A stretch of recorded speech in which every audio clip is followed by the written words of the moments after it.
Well, if you guys are ready, we'll go ahead and get started here. Yeah. Last time, you all had left the scene of battle, having helped a group of Silver Order knights heading northeast towards the Manor District, outside the main walls of Drakenheim, heading back to Reed Manor, the point at which you had come to meet a malfeasant spell weaver, wizard, spellcaster, whatever you would like to use, named Oscar Yoren, to deliver some of the Eldritch Lilies that you had found amidst Queen's Park Garden in your short but eventful time in the gardens. Upon arriving, you noticed that the sentry, a large corpse-like remains of what was probably an ogre at some point in its lifespan, was no longer alive, or at least not reanimated. It lay motionless outside in the grounds, and the doors were left wide open. Upon some careful examination, you entered the home to find that it was seemingly tossed and potentially robbed and or destroyed.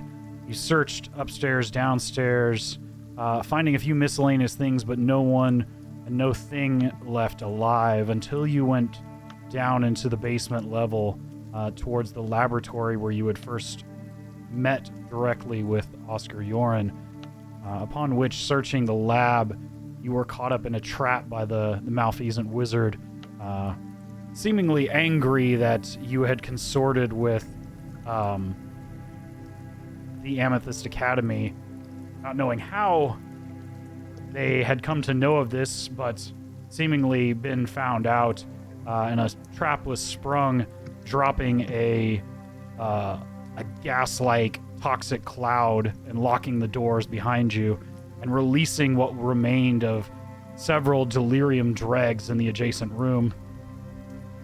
You managed to dispatch the dregs and escape the gas, upon which you had a brief but strange conversation with a potential demon in another room of this secret laboratory below the main manor house.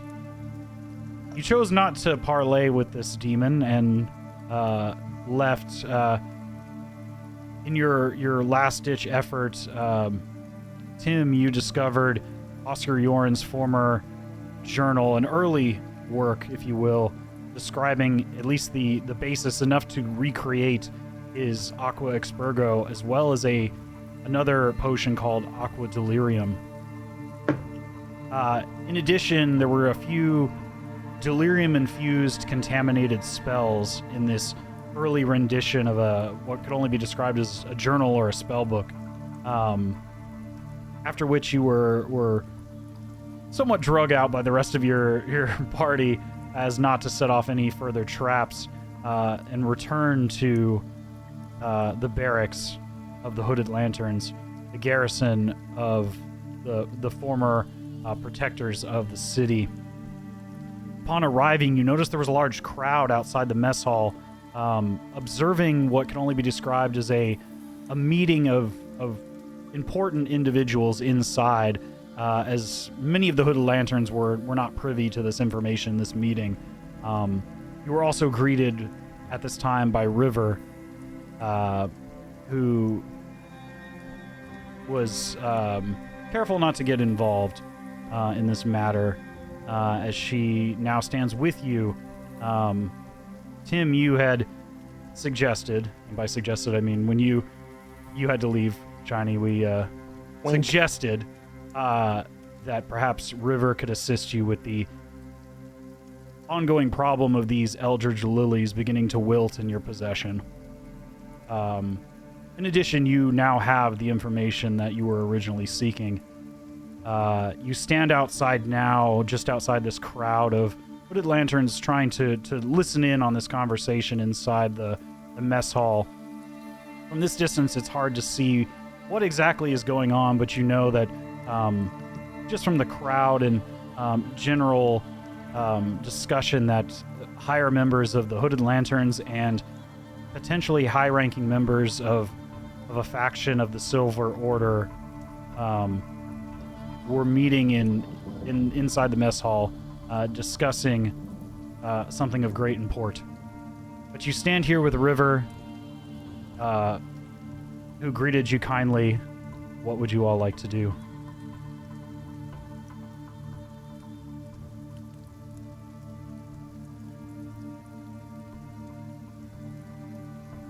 I'm following your lead because I wasn't there at the end, so I'll just let you guys start off with that.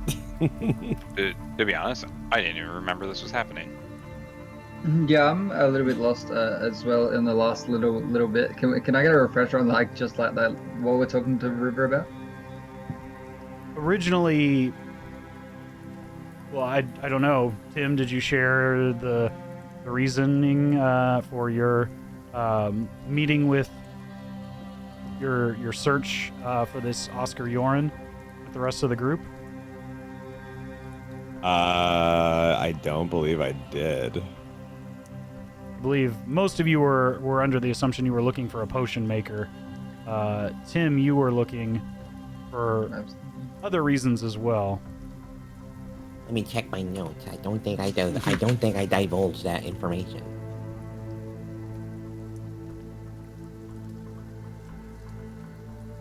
Yeah, no, I didn't say my reason. I kept that shit. I kept it to my pocket.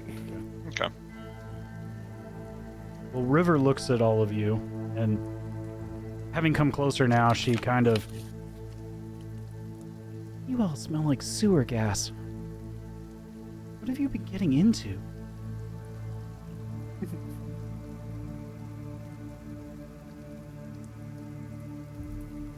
We were trying to just retrieve some stuff for, contamination purposes, just in case someone gets sick.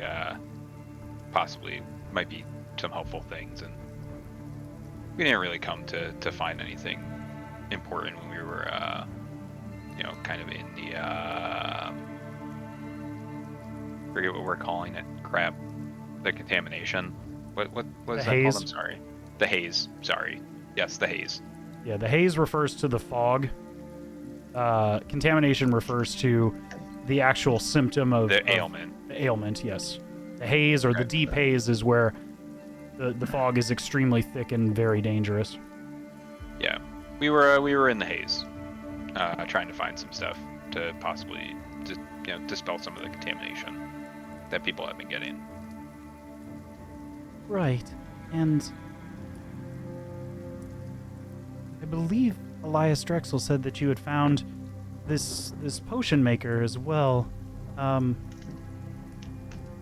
curious who this individual was.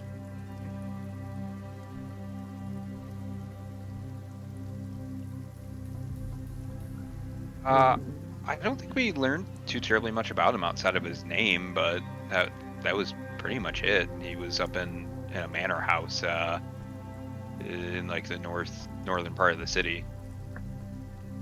And what was the name of this potion maker? Oscar? You see her eye kind of flicker up a little bit. Oscar Yoren? Yes, on. Yeah. Affirmative. So you were successful, Him in Tim. puberty. What's that? It was super deep for some reason. Oh, is it? Is it? Oh, I guess so. It's been a minute. I have to adjust my cables here. Hold on. I know, it's been a minute. You must have since I had inhaled a this lot of that gas. and some. Well, it seems you all found quite a lot in the haze.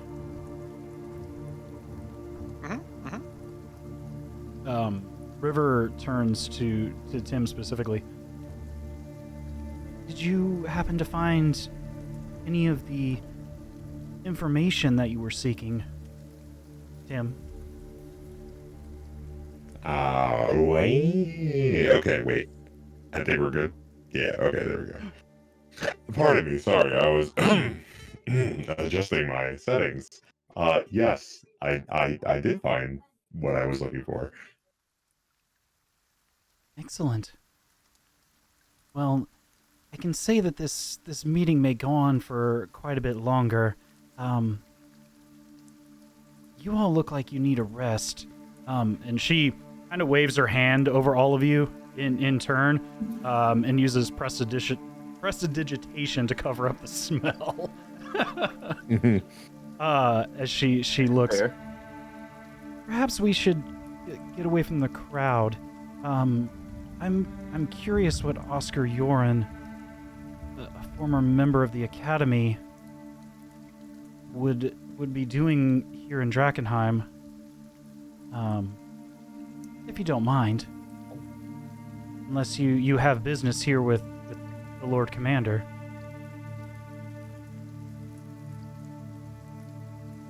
No, I don't think we do, right?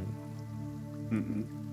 No. Not that I can remember. I mean, he was gonna pay us, I think, for going out there, but we didn't get the stuff that he needed. So I don't know. Of course, the potions. Yes. So you know, just so you know now that the reason I'm here is partly due to that. They weren't overly confident initially that you all would return, so they hedged their bets and did discuss with us a potential contract for more certainty on a supply of potions from the Academy.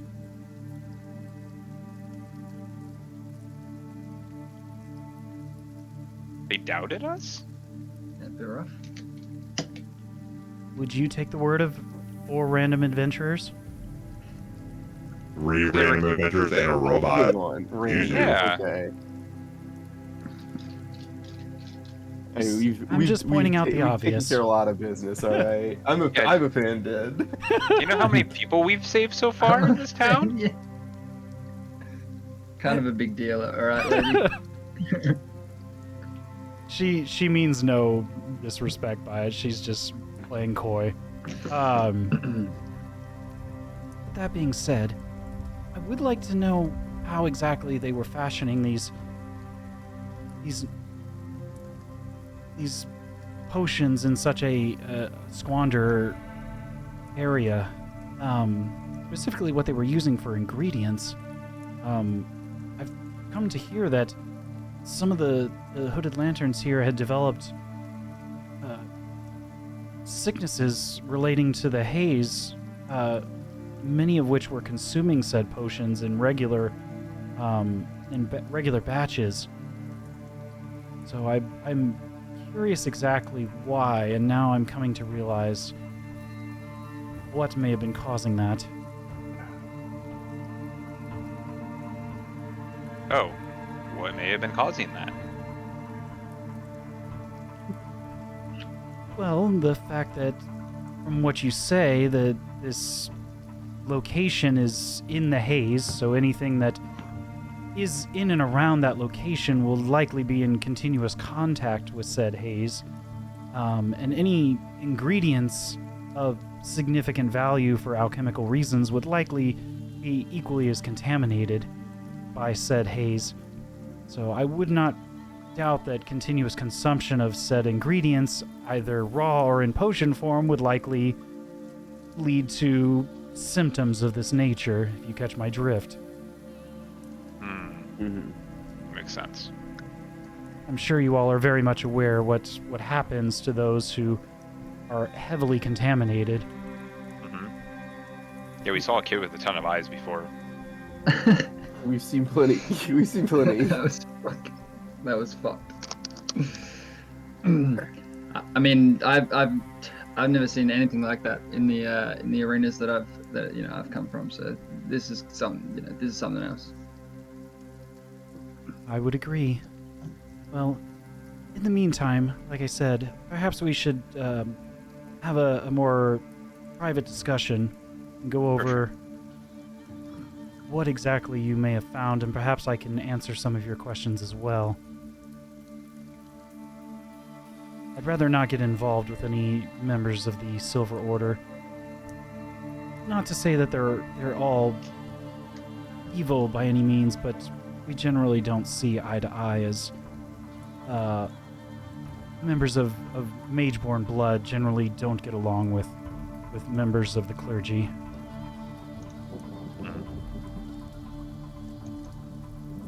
She kind of motions over. There's a kind of an outdoor area, some tables on the opposite side of the training grounds, kind of across from the smithy that's on the east side of this courtyard area, and you can hear the loud clanging as you see a red-headed burly man hammering on a piece of plate over the horn of the anvil, and there's not as many people around, and any noise or conversation would probably be covered up by either the sound of the forge or the hammering of metal. As she sits down at the table and motions for you all to sit down and discuss. I sit. Shall also sit. I prefer to stand. Suit yourself. So, what exactly happened upon you all meeting this Oscar Yoren? I don't know him personally, but I am familiar with some of his earlier researches when he was still a member of the Academy.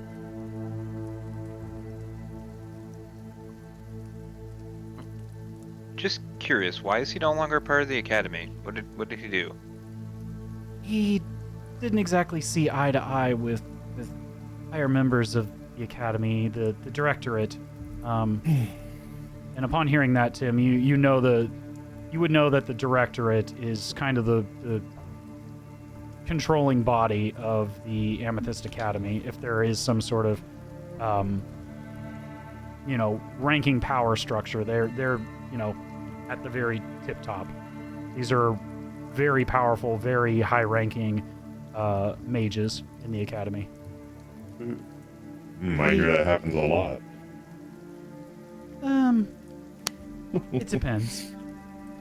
It depends what those mages choose to research, but in general, the Academy was founded on the basis of protecting Mageborn, but not all members of the Academy see eye to eye, and therefore we do have our outs like any other organization. I'm sure members of the clergy don't agree with one another either on the rights and wrongs of scripture, I'm sure, in the same way that each individual sees magic very differently. But what I remember was Oscar was extremely fascinated by the contaminated nature of delirium when it appeared at the onset of this disaster.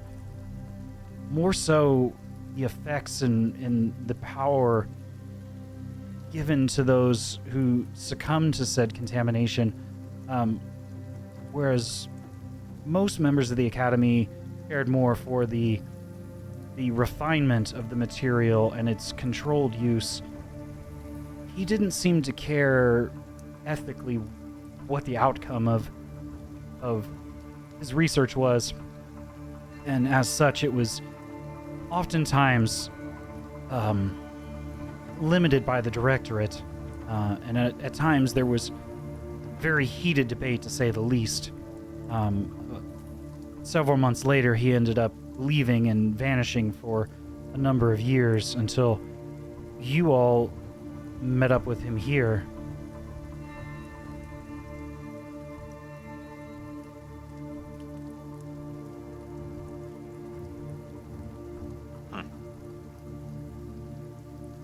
Interesting.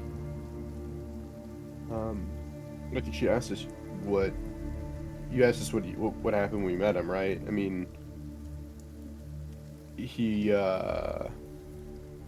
was very rude and difficult to get a hold of, and we finally twisted his arm enough to give us a shot to go get the stuff he needed.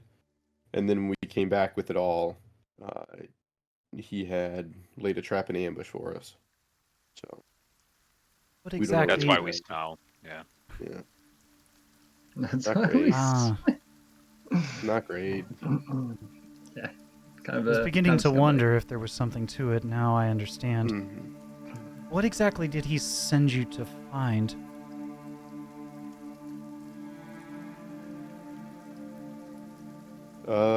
So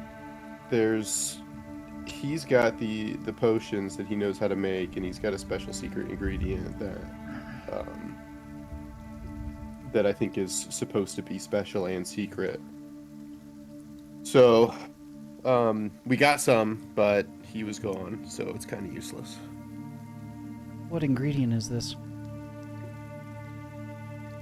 I don't know if that's supposed to be special and secret, so I don't know if we're supposed to say.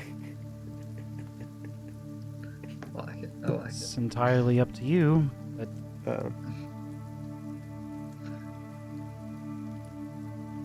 I mean, what do we owe this guy? He laid a trap for us, right?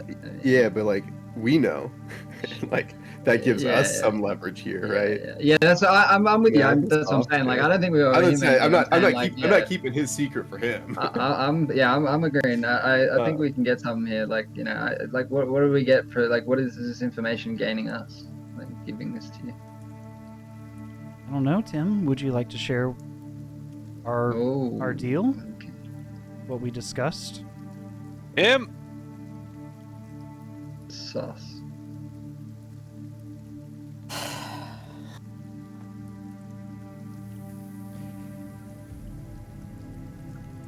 I thought everyone was on the level and knew what was going on here. The only discussions I've had up until now have been with Tim, who I was scheduled to contact here upon arriving in Drakenheim. I'm cyanide and our robot friend. Well?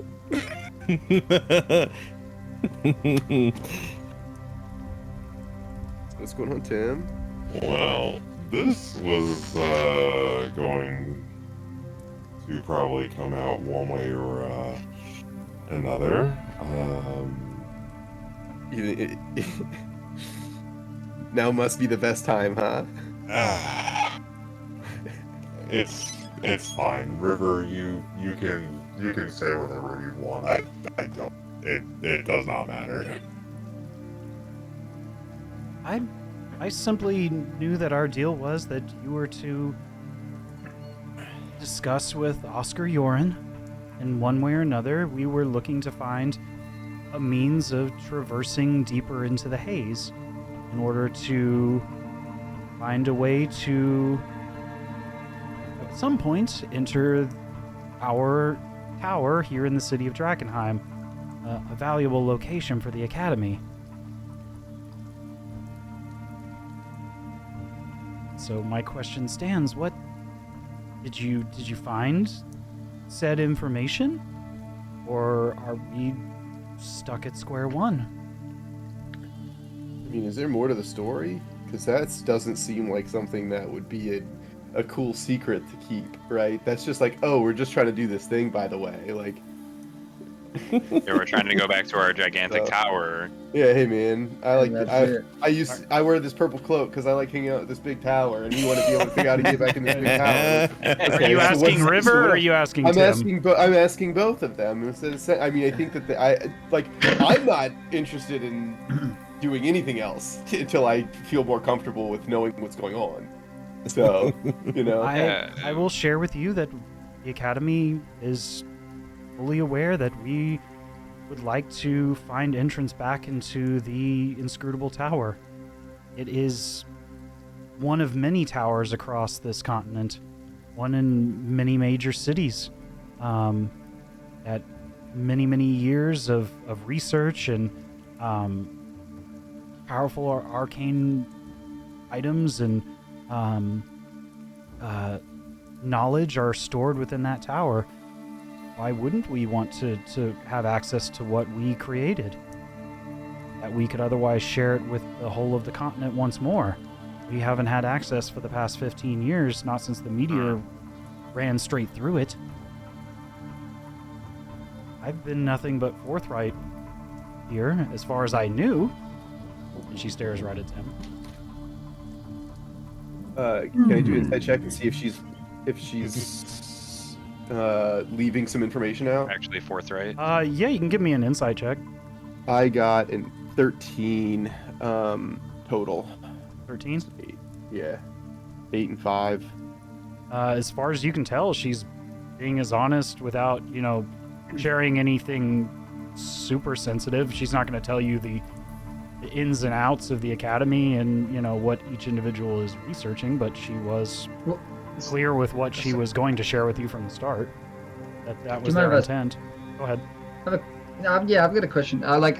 You just mentioned yourself, that there's multiple of these towers around the world and multiple cities and things like that. Why do you need to access this one so badly? It seems like the most dangerous place to be. And it seems like just a ridiculous threat to ourselves to try and access this tower.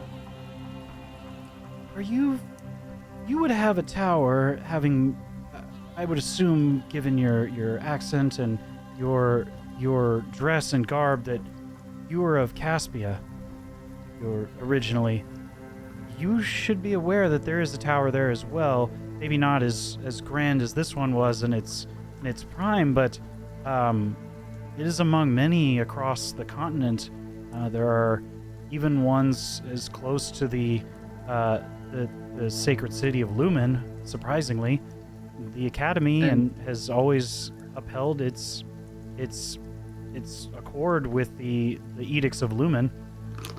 Yeah, that's what I'm saying. It just seems like right now it doesn't seem like the best place to go. Maybe we just have to relearn this information, rebuild.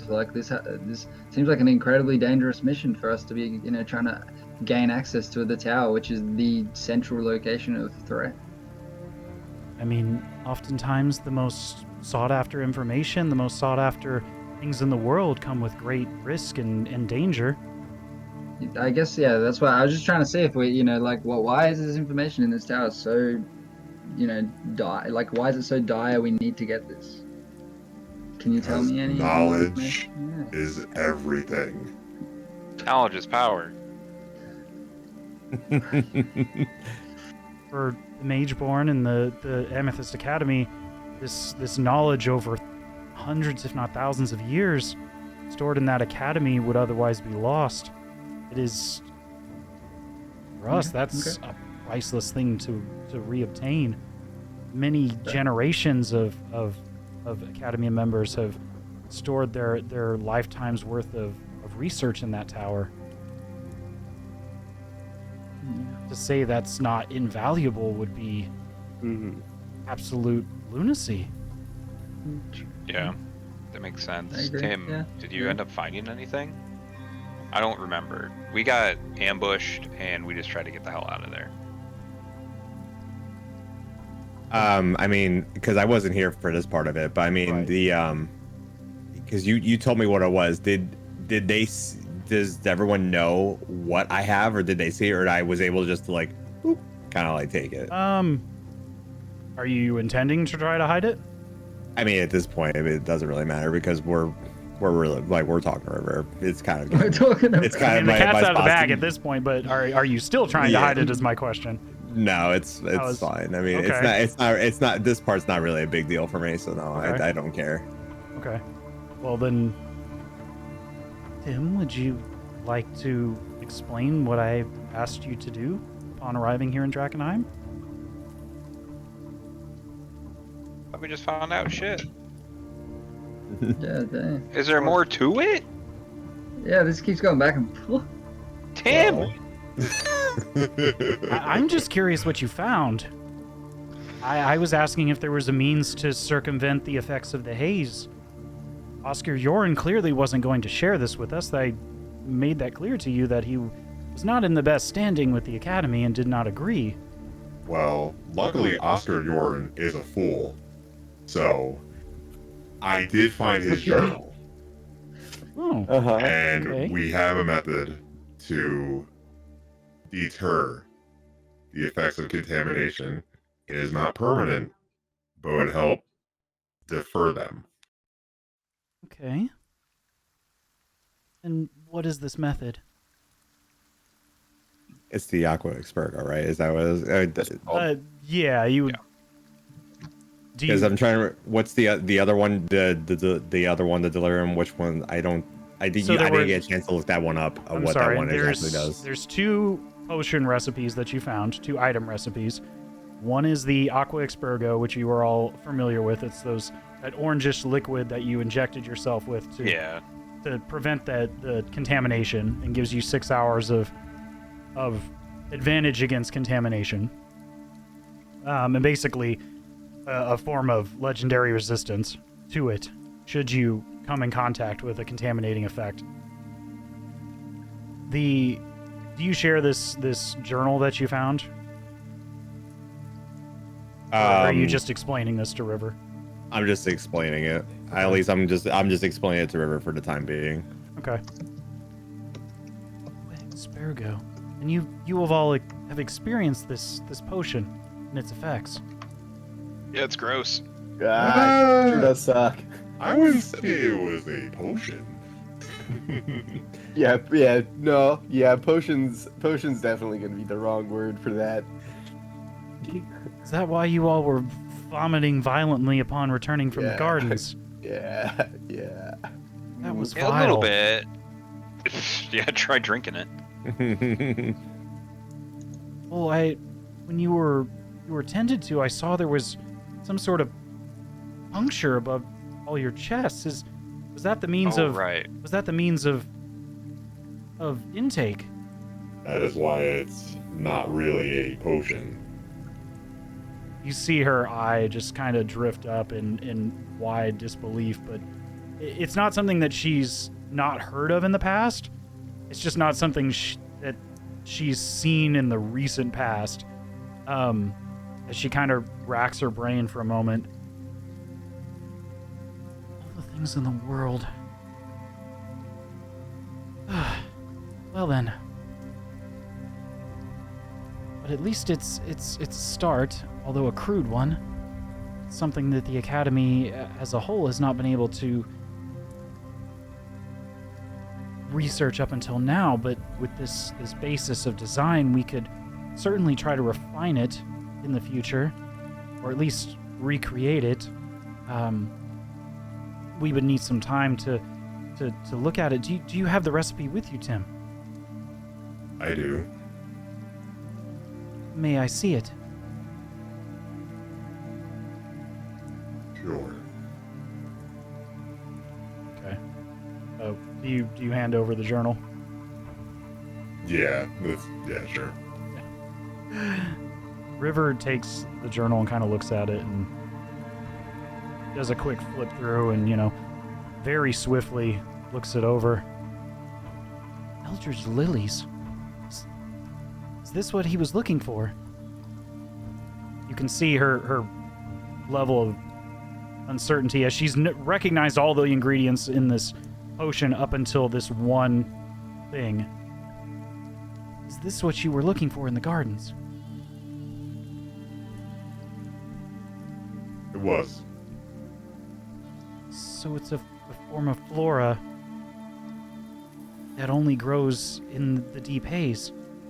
Fascinating. You can kind of see now, you see this kind of researcher mentality beginning to, and, legitimate, curiosity and kind of like a student just finding the fascination in science and mechanics and engineering for the first time. You kind of see that. Nerd. Exactly. This curiosity, although into a subject that is a little dangerous, you still see the curiosity. Did you find the lilies?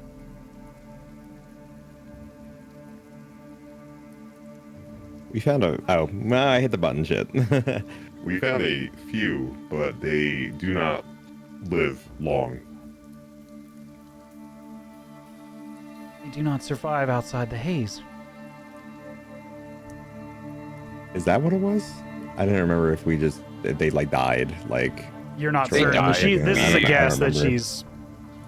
Okay, I personally I don't. You hear recall. from I her just know that- tone, she's kind of asking the question, kind of just a Like a hypothesis. Yeah, she's kind of reading off a hypothesis in her, or a guess, an educated guess, based Gotcha. on what she's seen thus far. Do you have any left with you?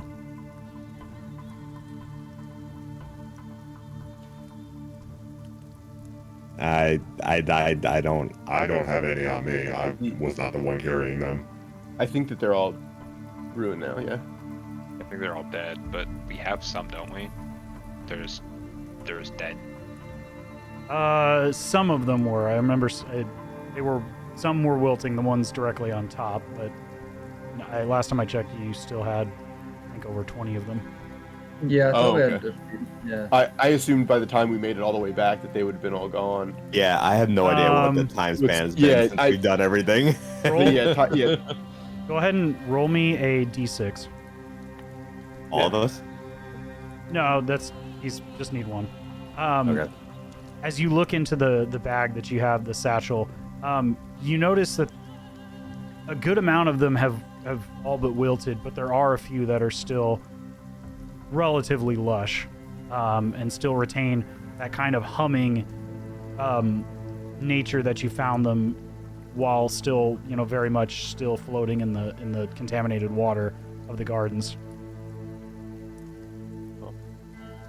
And there's the answer. And as you're looking at this, River's like,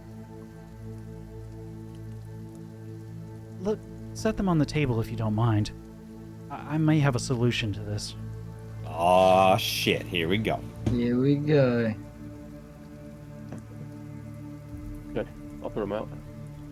She looks down on the flowers, and she reaches into her satchel, her arm going deeper into the satchel than volumetrically it really should, and then she pulls out a vial of lightly blue tinted, like a mixture of salt and various ground minerals, and uncorks the little vial and begins to draw out a circle around the bag that you laid on the ground, and then she puts her hands down over the top of it, and you see a gentle white light kind of descend down in kind of a cylinder over the top of this bag.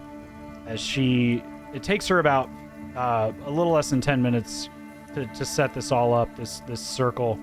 And Tim, you would recognize this is she's ritually casting gentle repose on the. Nice. It's gentle repose.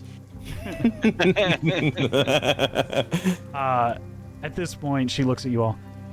This should keep them well and truly intact in their current state for about 10 days. Whoa. Damn, wish I knew about that. Yeah. We lost a bunch of these things. I didn't know it. I don't have that spell, so. Well, Couldn't do it anyway. maybe you should have paid attention more while you were in class at the academy. Ooh. Oh what? shit, You know what? Tim. You know what? Maybe you guys Alright. make it, you know. Roll for initiative. We're fighting this. It's not all about how much you can destroy things, Tim. It's about the total use of magic. But anyway.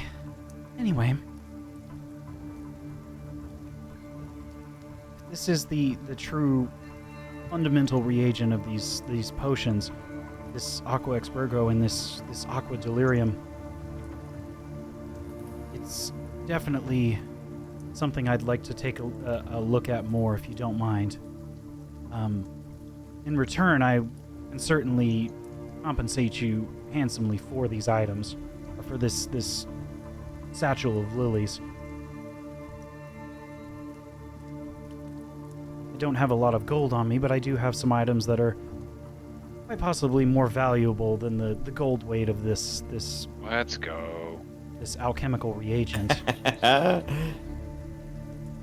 She kind of unhooks the satchel from her waist, or secondary one, a smaller one, but kind of looks like it's maybe about 10 inches wide by 6 inches deep, and sets it on the table, and kind of fastens the little golden. It's a very simple leather satchel. Unhooks the button on it and reaches in, her arm going again much further into the satchel than it physically should by normal means, and she pulls out this glass orb. It's extremely clear. If you've ever seen the most similar thing is if you've ever seen like an insect set in resin, in the center you see a tiny delirium fragment set in glass. And it's almost like those, as she touches it, you see little arcs of energy coming to the edge of the glass from the little suspended delirium fragment inside the orb.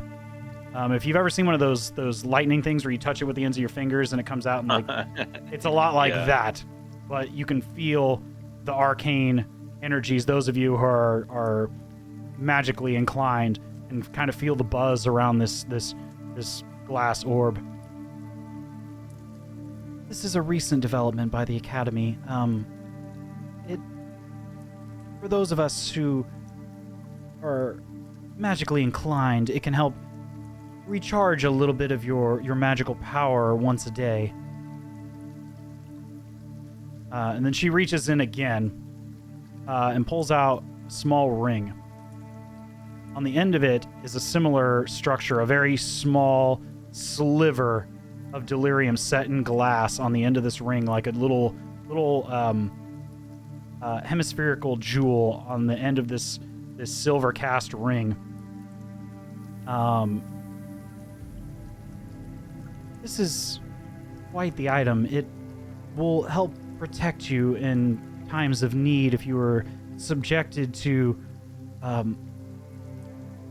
various effects the world, magical and non-magical.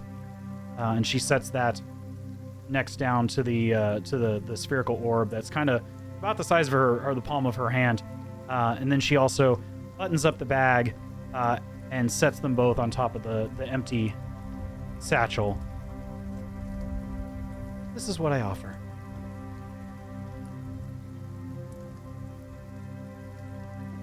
I'd say that's more than a handsome trade, as these items in their own right would sell from the Academy well in excess of 2,000 gold combined.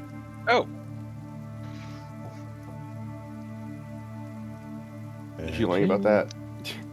You can roll an insight. Yeah. I rolled a 15. I just don't know. 15? I would imagine. Yeah, 15. She might be exaggerating a little bit, but not by much. Okay. She might be rounding up a little bit. Okay. She's giving you the contractor price. Yeah. Okay. Yeah. I got you. She's not entirely truthful, but she's not lying. I think that's. I mean, even if it was 1,000 gold, that's so much fucking money. Yeah.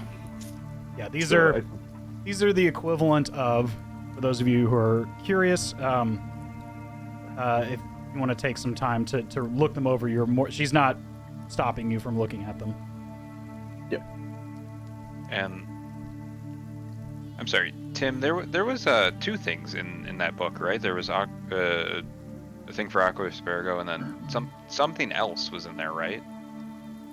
Aqua Delirium. Yeah.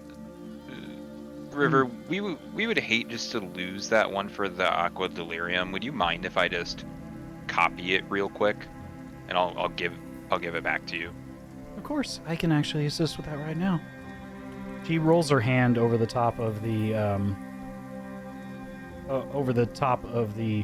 an empty page at the back of the journal, flipping back and forth for a few times as she rolls her finger over the text, and you see almost like a laser jet printer, the text beginning to fall behind as she transcribes it almost perfectly, and almost but a little bit cleaner as she pictures the words in her mind.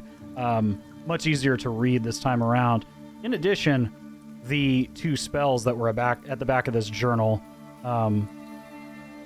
you see the text for Aqua Expurgo, Aqua Delirium, and the researched contaminated spells for Delirium Orb and Warp Bolt, all kind of in a more Cliff Notes version.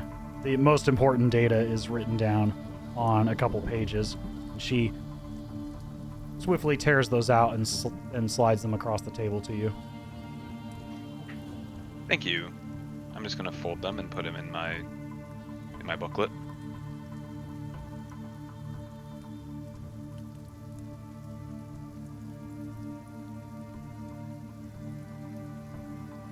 Is there anything else you would like to know that I can share?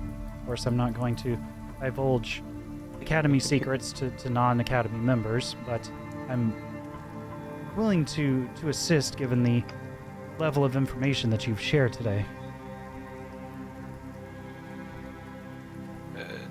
Why is the Silver Order here right now? Do you know? Your guess is Going as on with good that? as mine. I honestly have no idea why a foreign power would be here in Drakenheim. But again, the Academy generally doesn't get involved in the affairs of the nobility or the affairs of the church, much less. Per the Edicts of Lumen, we are required to remain neutral in the sale of items and the information that we gather and share with the world. Sure.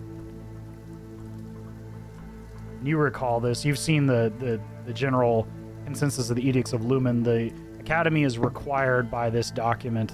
And it's a loose document at best, and it's up to the interpretation of those who read it. So it's not always upheld to the letter of the law. But the Academy is required to sell its items at the same price to everyone. That's nice. By the Edicts of Lumen, and any information that it chooses to share must be shared equally with the world. It cannot sell an item for 1,000 gold here and then charge the same item for 2,000 somewhere else.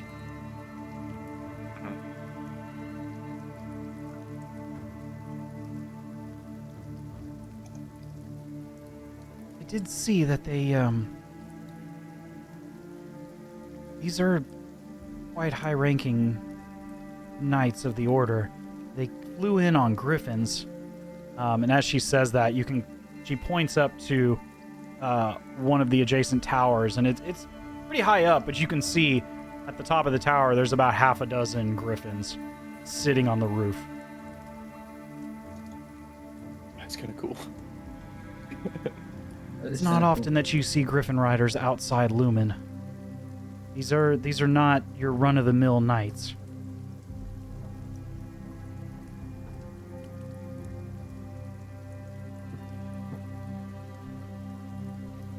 But I will say, regardless of how much information was shared amongst you all,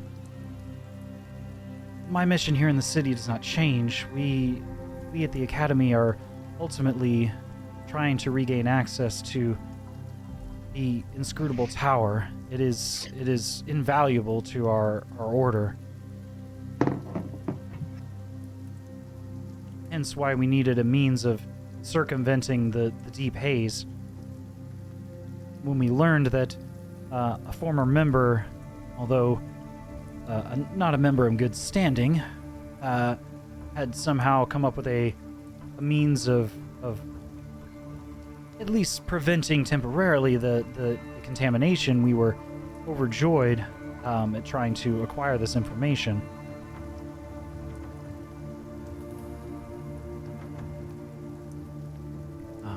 This time Tim, I'll just say it here, if you are still willing to assist us with this matter, and we are successful at regaining access to the tower and establishing transportation in a usable fashion, we will gladly reinstate you into the Academy.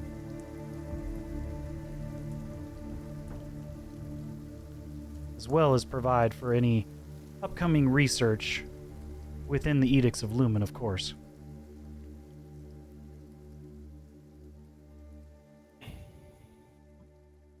I have no issues with that. I do. You weren't even here. I forgot you have a wireless headset. Never mind. I forgot about that. I heard everything. I take it back. So Tim gets back in good standing with the order. We go ahead and help with all this valuable information, get everything back for you. What's our incentive? Yeah. No offense to Tim, but you can't do that without us. Yeah.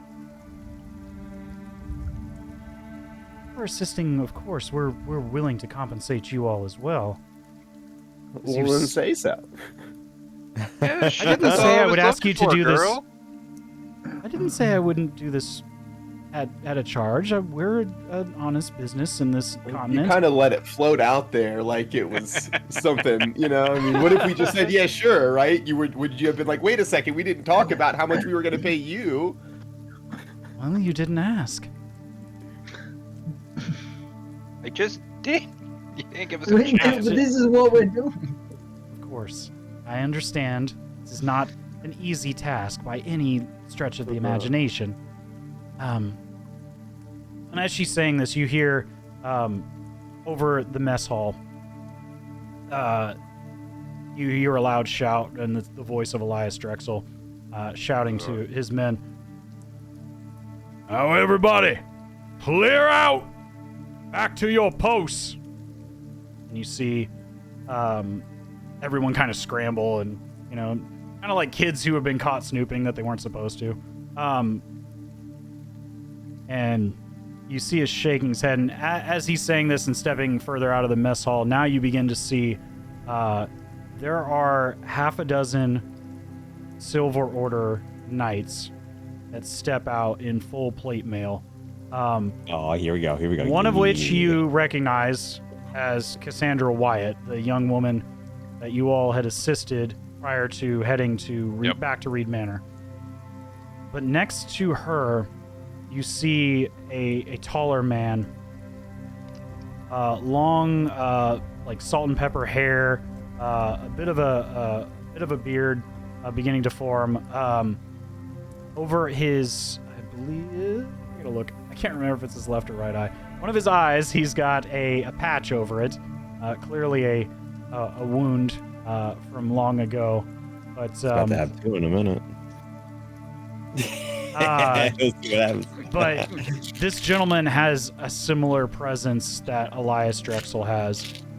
You can almost feel, even from this distance, the aura surrounding this man. Very, very clearly a high-ranking individual among the Order. As he steps out, on his back you see this big kite shield with the crest of the Sacred Flame etched into it. Fine gold and silver filigree in places across his plate armor, and this large longsword at his hip.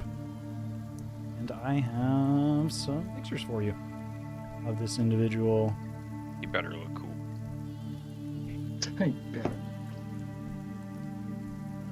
Let's see.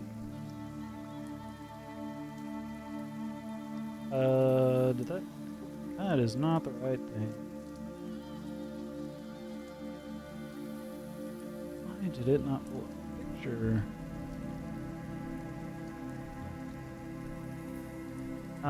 I will just add it to your journals either way.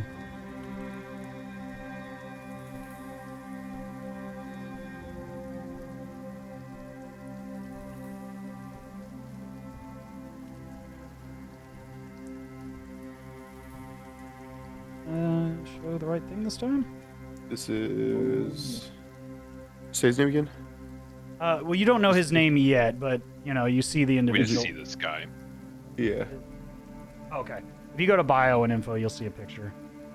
I don't know why it's not showing. Oh, it pops up for me. It's showing for me. Yeah, Is pop it up Theodore there. Marshall? Yes. Yeah. Yeah, it didn't pop up, but it's in the journal. He looks like a clown. Yeah, he doesn't look that big of a deal. He looks like he drinks warm milk before bed. I drink warm milk before I was bed. about to say, speaking of, let's Yeah, damn, dude.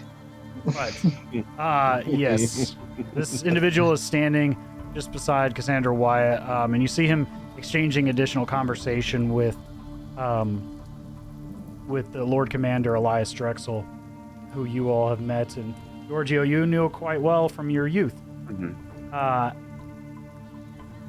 And as they finish up their brief conversation post meeting in the mess hall, you see Elias turn, and he immediately, his eyes beeline to your group. As he dismisses his lieutenant commanders Petra and Ansem, the twins that you've come to know more so than the Lord Commander, he begins to walk towards you all, accompanied behind by Cassandra Wyatt and the other gentleman he was speaking with of the Silver Order. As they approach you, as they're doing this, you see River kind of step up and excuse herself silently from the conversation, as she walks away for the time being, not rudely, but just gets up and excuses herself. As Elias approaches and looks at you all. Welcome back, gentlemen. You all look like you've seen the horrors of the city a bit again. Yeah. Smelled the horrors of the One city way to too. put it. See that. Might I introduce you? This man here is Knight Commander Theodore Marshall. He's a guest in our garrison this evening. And I believe from what his lieutenant discussed with us, you have met Cassandra Wyatt. And she kind of nods. Yes, they had assisted us in fending off one of them there, Yarmir, you described them as them wolf creatures, holed up in the other gate, in the cathedral. Elias nods and then looks to you all. I'd like to have a discussion with you all if you've got some time. We have a matter of great import, as the Silver Order is here in the city in force, just outside, several miles at their camp. And as I've discussed with the Knight Captain, I don't care much for a large foreign power's military to be this close to our city. But, that being said, they've agreed to share their military force for a common goal in exchange for our help. And I'd like your group's support as well. I've heard you've been quite successful in your recent endeavors. Pardon my skepticism, but I've grown a bit suspicious given the war and, of course, what you see around you. But I do respect results. And he kind of looks up and I'd like to have a more private conversation with you all in the Commander's Tower, if you don't mind accompanying me. And he points off to this tower that you see over here, which is in the opposite side of where the mess hall is. And it looks like you all could use a rest, of course. I'll summon our apothecary to come and take a look at you if you have any of that, any medical needs that need treatment. Would be great. I'm gonna get up real quick and go to the bathroom. Okay. Yeah, that'd be good. We can take a quick bio break. All right. Okay, sorry about that, guys. No, you're good. You're good. We went down memory lane for a few. Okay. Y'all are ready? We'll jump back into it. Yeah. We're walking over to the tower to meet with this guy, Theodore. What's his name? You have No. you have the Lord Commander Elias Drexel of the Hooded Lanterns, and you have the Knight Commander of the Silver Order, Theodore Marshall. Mhm. You have his Lieutenant Commander, Cassandra Wyatt. The prominent figures, and then there's there's two other Hooded Lanterns accompanying the Lord Commander, Elias Drexel, and then you have a couple more knights that have accompanied the Knight Commander. Did we meet Cassandra Wyatt before? Yes, Yeah, she we was. saved her. She was one of the ones that we rescued? Yep. Okay. Yep. In our mad dash to get ambushed by Oscar Yoren. Right. Yeah.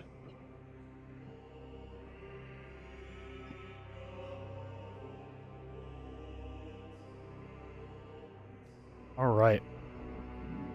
You all accompany the Lord Commander and the Knight Commander up to the tower of the garrison. This tower is nicely appointed. Older leather-bound chairs. It is rather cluttered, as you see. Number of maps, missives, scrolls, and things of that nature spread out all over the place. It's definitely more of a utility use room for the Lord Commander at the moment than perhaps in prior days in times of peace. As you see things and bits of information stuck up on walls, and it's quite a cluttered mess, but he clears things off of the main oak table in the center of the room, which you can see has a similar map to the one you were given by Petra previously, but a much larger version.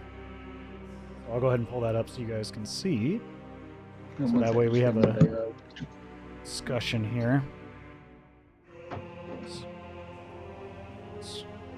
Always forget about the ribbon. All right. I'll zoom in on the areas in question. All right.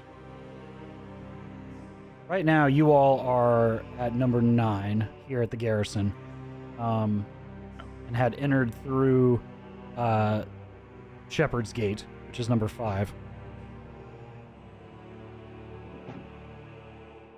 As you stand here and Lord Commander Elias Drexel begins to set up a number of wooden pegs, almost like a war map, on various points inside the, or on the map, and I'll go ahead and mark the points that he's got circled on the map. You see here, he's circling a point here, which of course is the garrison, and he points at, and he draws a line to this point here, moving down to start with. Now, per our conversation, Knight Commander, this is where my men intend to set up and move along the rooftops towards Temple Gate, and of course, preventing any escape northward by the body of the Garmir. We will also move south along the wall to avoid the main body of their forces, piercing them off from behind the walls. You see the Knight Commander step up, and he has, at this distance, you can definitely feel it. The aura surrounding this man is, at this moment, as he sees you all as either neutral or in a positive light, and it's kind of this uplifting feeling as you stand near him. But as he zeroes in, specifically looking down on the Mark 11 there that you see on the map, the the main cathedral of St. Vitruvio, the largest church in the city of Drakenheim, you see his gaze narrow, and you kind of feel this tinge of fury, and that aura almost becomes oppressive for a short time before it dissipates. The man has a very commanding presence in and of itself, but you feel Cedric, I would say even more so than anyone else, you feel this sort of presence as it has more of a divine nature than the arcane magics that you've felt coming from Tim and some of the other members of the academy that you've accompanied. It feels more of a holy nature, if you will. Okay. But it is very strong. Then you see Lord Commander Elias Drexel circle this gate here, number 4. Now, this is, of course, Temple Gate, the main thoroughfare to the Temple District of Drakenheim. And he looks at you all. Silver Order originally arrived stating that they intended to conduct a scorched earth crusade down the center of the city towards the cathedral, attempting to retake it first and foremost before eventually laying the city to waste. I stated that we would not allow that. Drakenheim is our home and our sacred charge in protecting, despite its condition. And we had much heated discussion.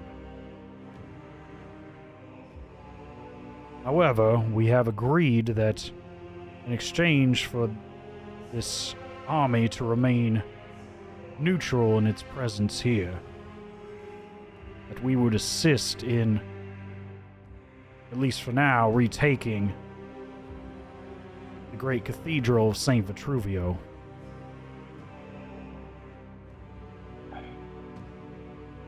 However, that is not an easy feat,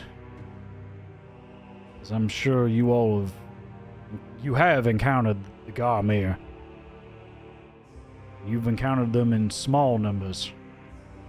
There are well in excess of hundreds in and around Temple Gate, and of course the cathedral itself holds their leader, creature we all call the Lord of the Feast, a large white wolf. He alone has taken many of my men. That being said, this two-pronged approach leaves a bit to be desired. We require another means of stopping any escape of these creatures. The bulk of the advance will be made by the Silver Order. At this point, you see Theodore Marshall step up. That's right. Sorry, I can't do 2 different voices. I'm gonna try to make it a little bit deeper, but you can kind of hear that they come from a similar lineage. My knights will move northeastward towards the Temple Gate with the main body of our forces. We have approximately 80 knights, 15 Griffin Riders, of which will assault the Temple Gate. At the time, but before that can happen, we need a third point of vantage and assault. And at this point, he looks to the Lord Commander, and he circles number 12 on the far side of the market square, and Giorgio, you recognize this immediately as the astrological clock tower. The second, one of the highest points in the city. One of the few high points of the city where its spire actually extends above the fog of the haze. At one point. We've heard rumor that this tower could extend above the haze and we could station troops here for a portion of the assault. However, at this time, there's a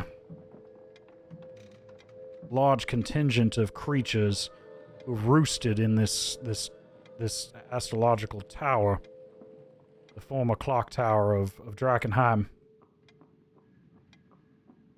We need to remove them and take it in order to make this assault on the temple district that much more certain.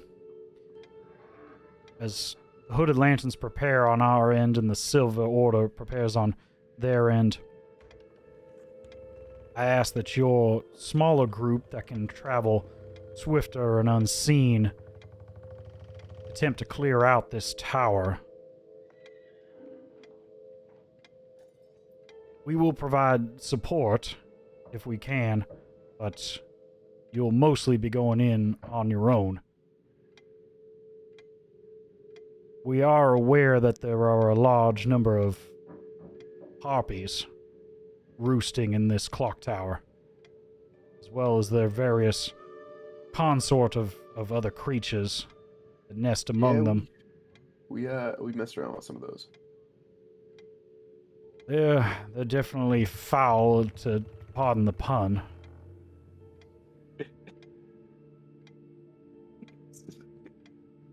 You're welcome. Yeah. But they need to go. If we can secure this location, we'll have all the necessary vantage points within the city to begin a large-scale incursion on the Temple District. As the Silver Order begins to push towards Temple Gate in a week's time, we hope to have this all prepared. And I ask that your smaller group assist in this matter.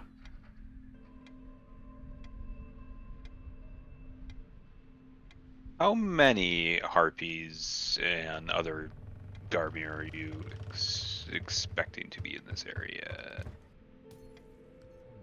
There's, on the north side, the Garmir tend to not tread into the market district, as that is seemingly the territory of this clutch of harpies.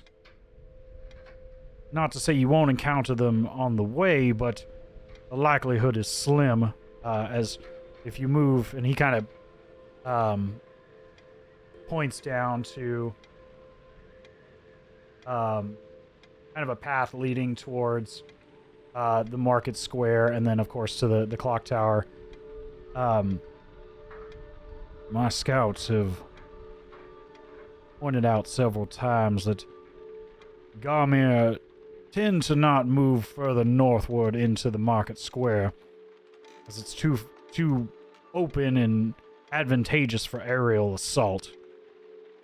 If you all were to stick to the northern edge of the market district, or the center portion, you might be able to slip in unseen and attack them in their home.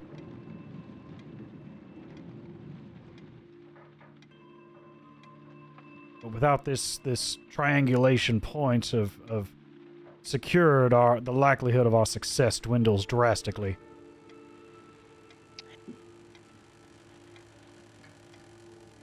Go ahead. One thing additionally that I think would be important about, possibly bringing in other people into the city, the gate up at, and I point at the map and I say at 01. You know, I know that's kind of a quick access point, possibly. There are some trolls there. You might be mindful to possibly wipe them out at some point. I know you have a mission, but that could definitely help. I'm not the tactical guy, but just so you're aware. We are aware that there's other creatures in the city, but the predominant predator and threat that needs to be eliminated in the heart of the city right now is the Garmir.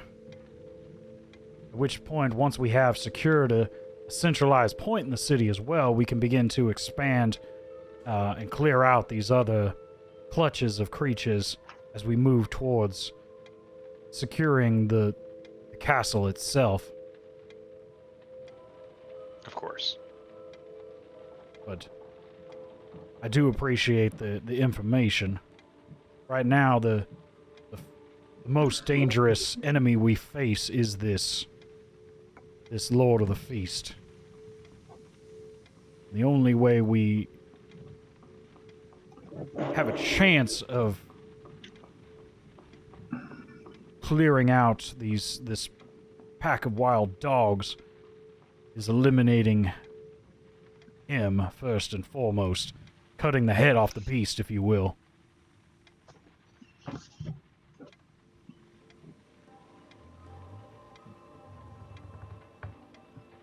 Tim, Giorgio, or Chugrulk, do you have anything to add? Or are you doing anything during this conversation? I mean, I'll throw in with our past experience with the harpies. Like, I'm not like, though. I think that's going to be pretty easy. Like, I'm not concerned with the. Yeah, I was like when we fought him last time. Like, it was like way easier than we expected to. Like, we were getting ambushed inside of a house. We dispatched, I think it was 6 of them, right? Maybe 8. It was either 6 or 8. But like, I mean, we took care of my argument for that. Is that we got lucky with that for sure. We did take him glory, but also I think Stopper's gonna make it a little tougher. Just saying. Yeah, but I didn't know. Sorry, Giorgio doesn't know that I was rolling good. Like, But my thing is, Giorgio just killed a bunch of harpies. It was like, let's fucking go. I appreciate that. Yeah. I appreciate not metagaming it and taking it for what it is.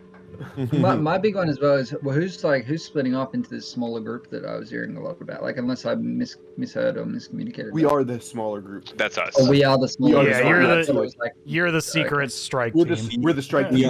We are Legion. No, yeah, okay. I was like thinking, do we have to make a smaller group than this? I was like, what the fuck? Like, 2 of us have to split off. You are the smaller group. Right? Yeah. We're Task Force X. Hell yeah.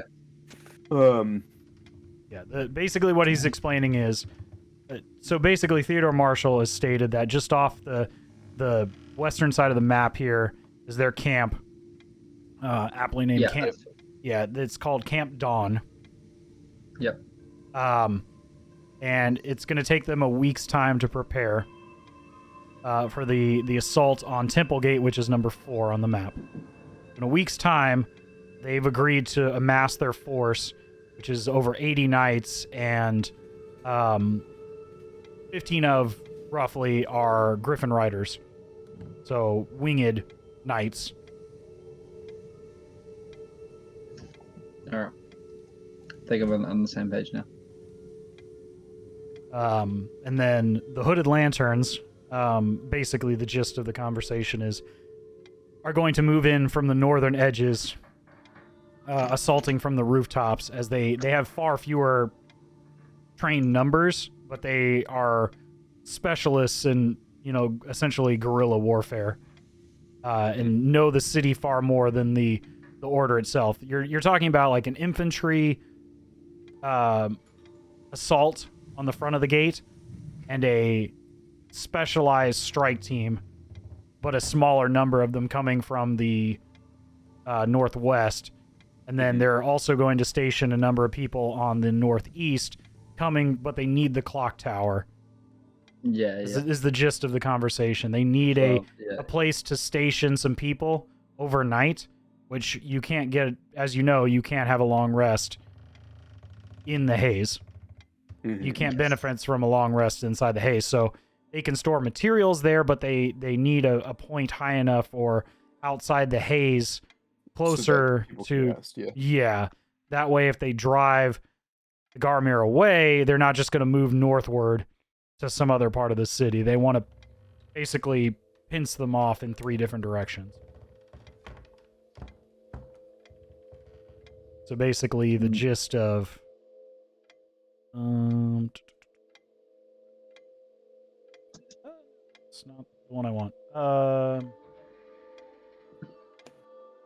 Basically going that way, and that way. Kind of culminating in that.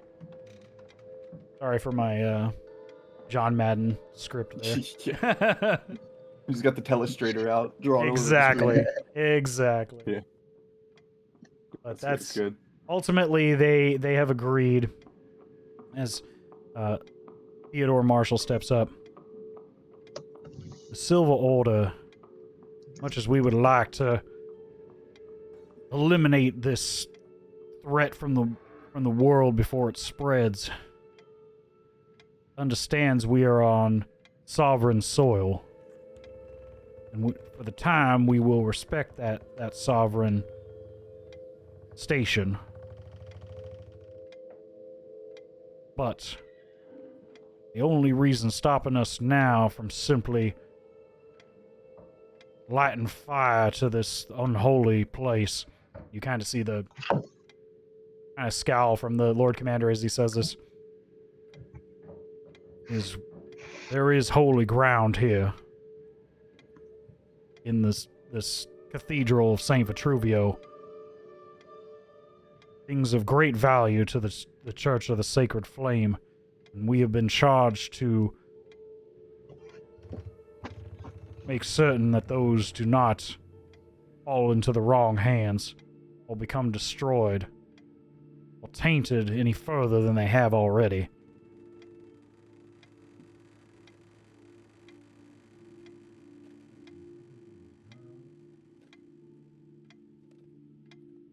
So for the time, working amongst y'all would be of the greatest import.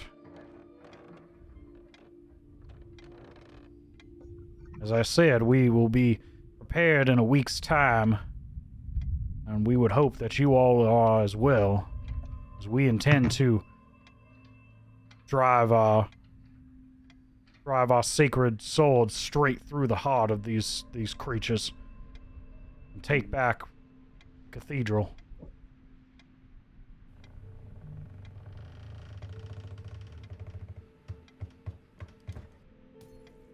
I think you're muted.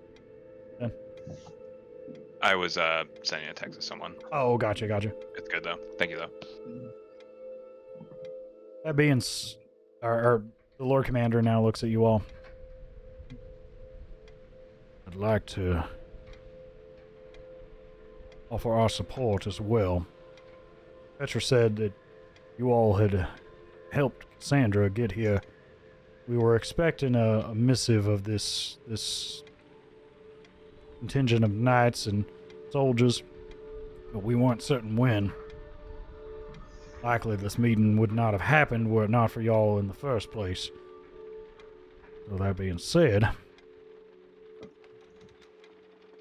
I would recommend the next couple days to 3 days before you set out on your mission to Clock Tower, should you take it.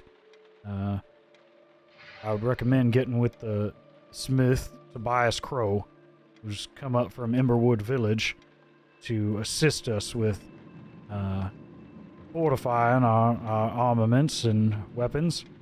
I've asked him to assist you first and foremost as a thank you.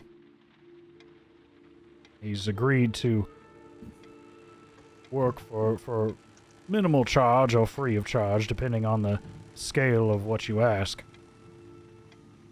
As long as he can complete it in 2 to 3 days' time.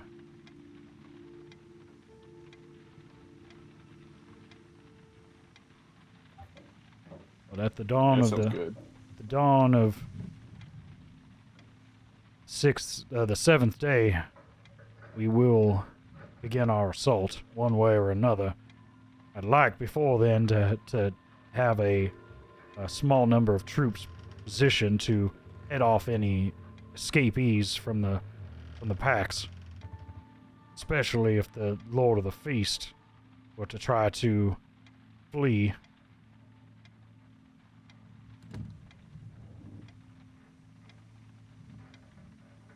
Ultimately, without the head of their pack, they will be easy prey for our urban rangers. Mm-hmm.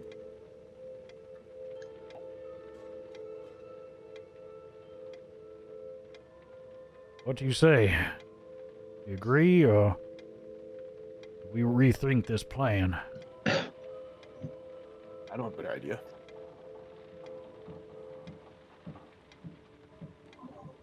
Yeah, I'm for it. I am ready to battle. I'm down. I mean, once we secure this, that gives us a place where people can rest, right? What would be like the next move as far as the big plan, right? Once you get this, then what? Are you asking above the table, or are you asking Elias? I'm asking Elias. Once we've secured the clock tower, we'll station troops and supplies there, and use it as the third prong of our attack on the cathedral. And the dawn of the seventh day, I'll ask that you join one of the various groups if you'd like in the assault on Temple Gate. We could use all the hands we could get. And then from there, we'll press forward immediately upon success towards the cathedral itself. Okay, so there would be because I want to get back to that. This is out of character. I want to get back to the spokes with Christian Lament and start helping him out with some of his stuff too. So if like again, still out of character. Like if we do this and we have a bunch of downtime while they're setting up in the clock tower and all that stuff, I think that would be cool. So I didn't want to like get this chained off and like. Sure. Yeah, I just to see. Yeah. So if that's what it looks like, if we would have some downtime, we can go off and do some other shit. Then that's totally up to what you guys choose to do. Yeah. So yeah, but I just didn't want to like be like, oh, like it's still out of character. Like I didn't want to like do this and then be like, all right, now that we're done with this, let's do this, this, and this, and then be like, oh, actually, I want to leave, and then just like leave them hanging, and then now we're stuck with not, like right all the stuff we've been building up to, and then all of a sudden just randomly like we just take off. So if there's going to be a gap in the I guess the quest line here, then Georgio would have no objections. Elias, to answer your kind of in character. Yeah. And also Theodore Marshall kind of chimes in. Once we're successful with taking the Temple Gate, we've secured it with our troops, it would be advantageous to immediately proceed towards the cathedral, as to give them no time to recover. Losing such a pivotal point in the city would be a great blow. I would not squander or give them extra time to recover. I would strike while the iron's hot, if you will. Mm-hmm. Sooner we can take down this Lord of the Feast, the sooner you all can travel deeper into the city, and the sooner we can obtain what we came here for.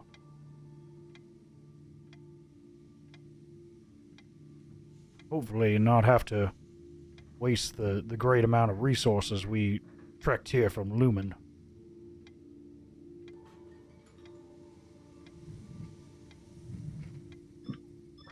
It seems like a bit of a win-win getting this, vantage point in the middle of the, in the fog or the haze, to be honest. Having a spot that you can rest in the fog, like haze, just seems like a just generally good thing to aspire to. Just throwing that out there. Yeah, we'll definitely need that. Yeah. Yeah, Elias looks at you all. Having such a advantageous centralized point within the city walls would be a great boon to future endeavors.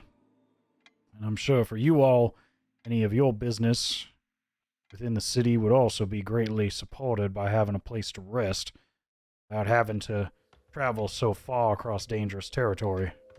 Mm-hmm. Certainly would improve the situation greatly. We have not been able to, in the past nearly 7 years, get that far into the city. Much of which is due to the Lord of the Feast, specifically. Remove the head of the greatest predator currently within Drakenheim would be quite the feat.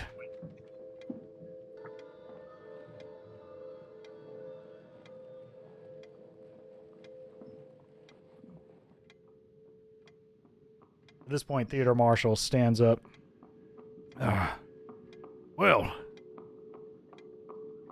if you all are in agreement, we will agree to meet at the dawn of the 7 days from now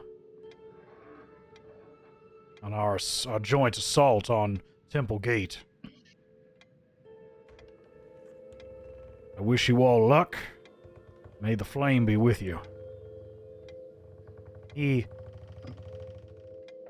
nods and steps out of the commander's quarters with his contingent of knights just outside.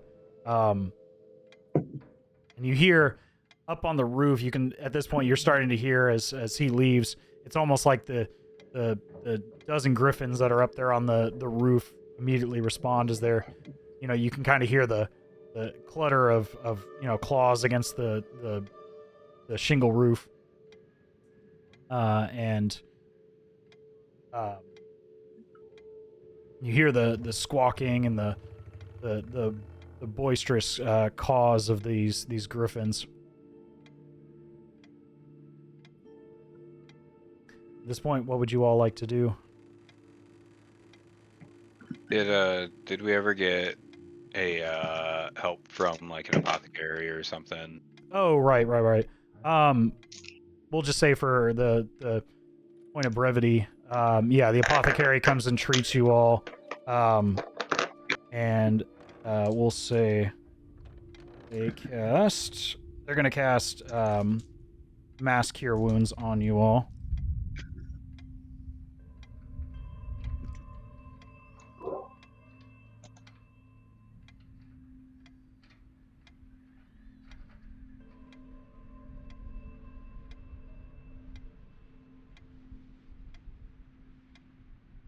You all here heal for 31 points of healing each.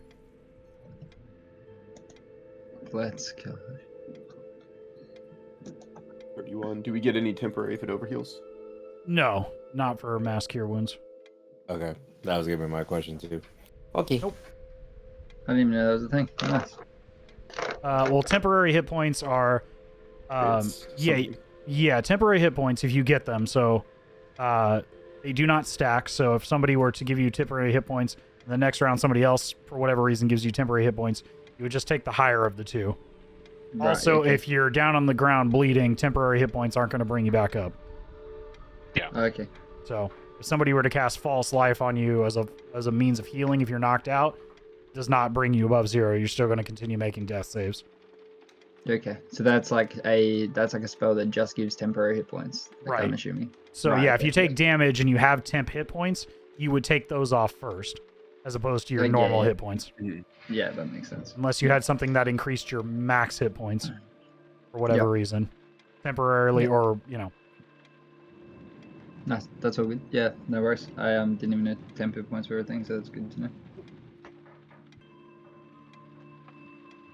So at this point, Elias Drexel, gives you all.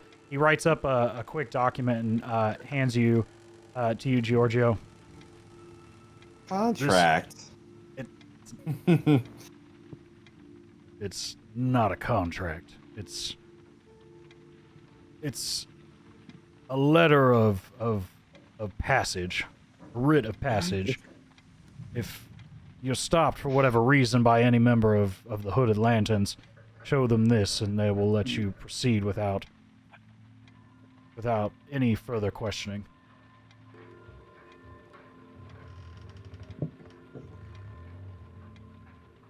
Basically, the key to the city. Ooh, hot damn. Which is cool. So you won't be questioned if you go through any gates controlled by the Hooded Lanterns. Does it have any specifics on it about where we would be, or what it's for, or how long it lasts for? It's just indefinite. Perfect. It's just a writ of That's it's a fantastic. writ of Love that passage. for us. Yeah, It's a writ of that's great. passage. That's Yeah. great. Yeah, if you want to mark That'd that be off useful. as part of your inventory, you can say you have it, or just make a note that you have it. E to the city. I mean, technically, you have a key to whatever as long as you can get to it.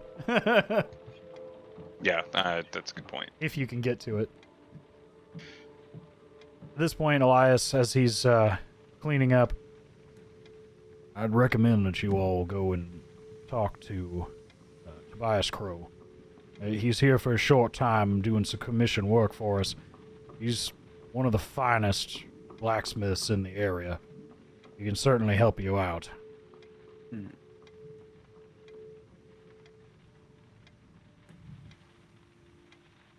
I'd recommend you get prepared that birds that you encountered are but a small number that we've seen around the city, all congregating on that there tower.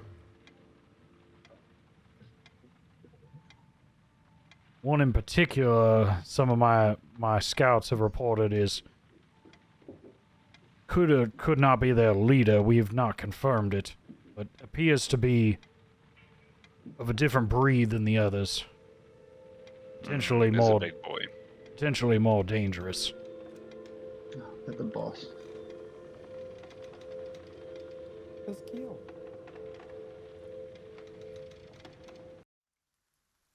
That they escort you out of the commander's tower down to the courtyard once more. Also, the items that you were given by River, the 3 items you were given, just so you know what they are, so you can divvy them up accordingly. One is the orb is a pearl of power. The ring that you were given is a ring of protection. And the bag is, I'm sure you guessed, is a bag of holding. So do Okay. with those what you will. Believe Very cool. both the ring of protection and the pearl of power are attunement. So if you guys want to decide who gets what, feel free to.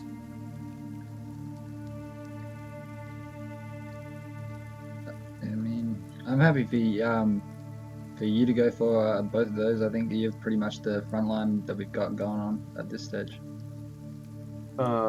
I've got the lowest AC out of all of us.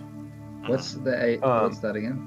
It's your armor class, so it's like Ability to block. the ability to get right, hit by right. stuff. So I've got the Right. lowest AC, so I would love extra AC. However, Yeah, I yeah. already do have a magical item that is attuned. So like I don't like I can use it, but like You can have up to 3 attuned to you. yeah, you will I can use it, but also like I don't want to like hog all the magic items that we get, you know. Like I don't want I don't want to call dibs on a second ring whenever Yeah, no, I don't know Yeah. who else has magic items besides me. I mean, realistically, I think probably this is just me. I think the ring is between you and Spudley, and then I think the pearl is between me and Balsamic. I think yeah, that's pearl Yeah, pearl that's is what I useless was to me. yeah, I think don't that's spell gonna slots, pretty that's much what be I- what Yeah, it if you're is. not a caster, Right. you wouldn't be able to use it. Yeah. Yeah. So like Yeah, it's so pearl is for you guys. Ring anybody could use. The extra saving throws, extra AC is always good. And then bag I'm of gonna holding, say I don't- you. I'm gonna say you take the ring. I'm Okay. not gonna lie. fantastic. Yeah. For that for me. All good with that. I just think that helps us with like you having that extra armor helps us in Yeah. general. So. Yeah. So saying, sometime between now and whenever, sit down and attune to it. Yeah. Whatever you prefer. I'm not gonna hold you to that, so Okay, add it to my Um, equipment. How long does it take to attune to an item? It's usually an hour. Hours. Yeah, an hour of inactivity focusing on it. So we'll just say sometime. You can go ahead and say you're attuned to it.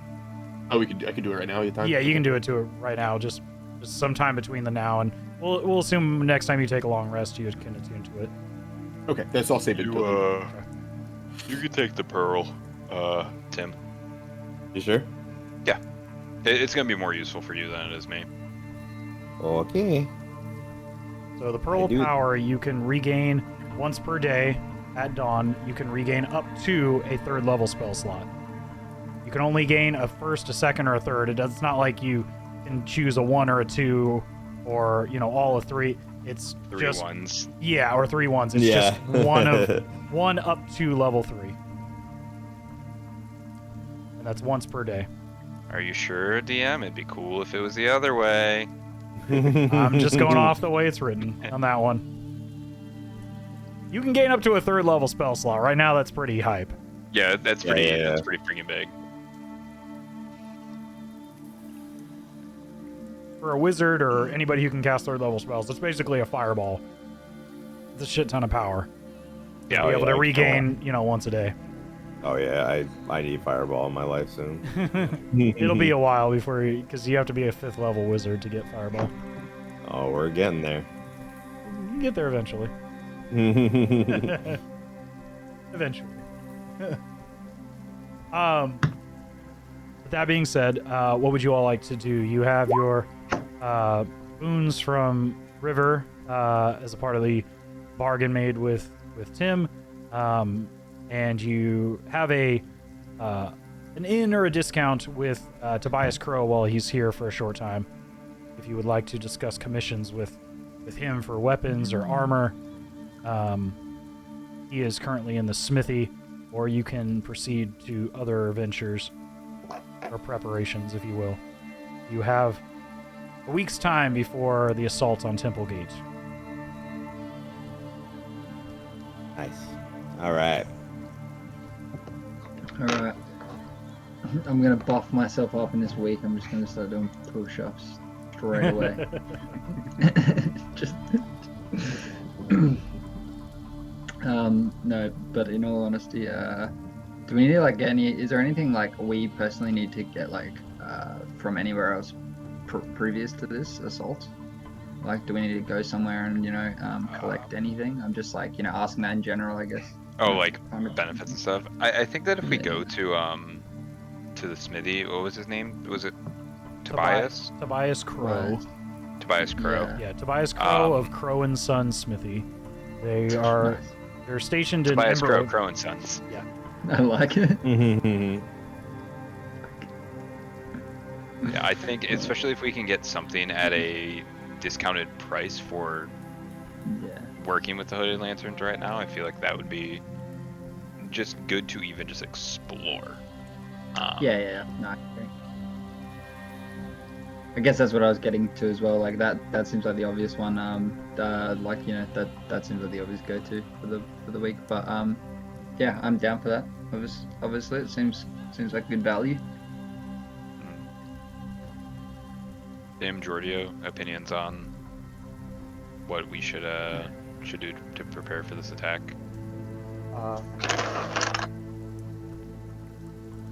Get a long rest. Oh. Yeah. Yeah, that's a good point. Yeah, the only thing I'm interested in doing is We could long use rest and a that. tune. That's all I'm gonna probably be doing. You have 7 days in between there and between Yeah, that's why I was thinking. But you 'cause also need to if we got take the clock tower before Yeah. then. Yeah. Oh, yeah. So it's True. sometime So- between then you have to potentially take So the I- tower. Yeah. Do we go to where's the smithy in relation to the clock tower? So the Sorry, smithy is here in the garrison. Oh, okay, right. Sorry, I Oh, thought let we me had to go pull up somewhere. that I was image. just getting the. So if you I look don't know why I was on getting the idea that we had to go somewhere. Yeah, let me pull that image back up so you guys.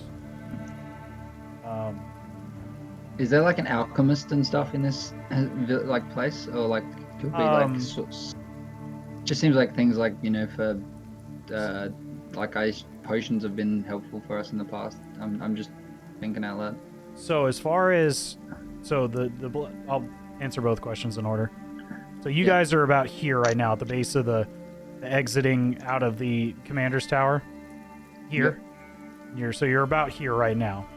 Smithy is just over here on the other side of the extended courtyard across from the training grounds. So this is their smithy here in the garrison. And that's currently where Tobias Crow is, but normally he's in Emberwood Village. Yep.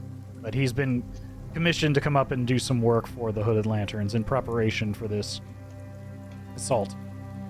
Alright, I think I'm understanding now. If you're looking for potions, the apothecary might have some things, but if River is still around, she would have better selection of potions and or spell scrolls, things of that nature, more of the arcane. You would need to discuss with River, who's, I believe, still here, doing business with Elias. Well, that was, I guess, no, thanks for that. Yeah, those two would be my first, like, as you said before, this, going and getting outfitted at the Smiths, and then maybe just checking out the, just seeing what we can get ourselves prepared for before we take this tower and prepare for this week, I guess. That was mine. That's all I've got. Which would you like to do first? As far as, are you looking to go to the smithy first, or are you looking to acquire potions and things? No, probably the smithy if we got the discount there, I guess. Like, check that.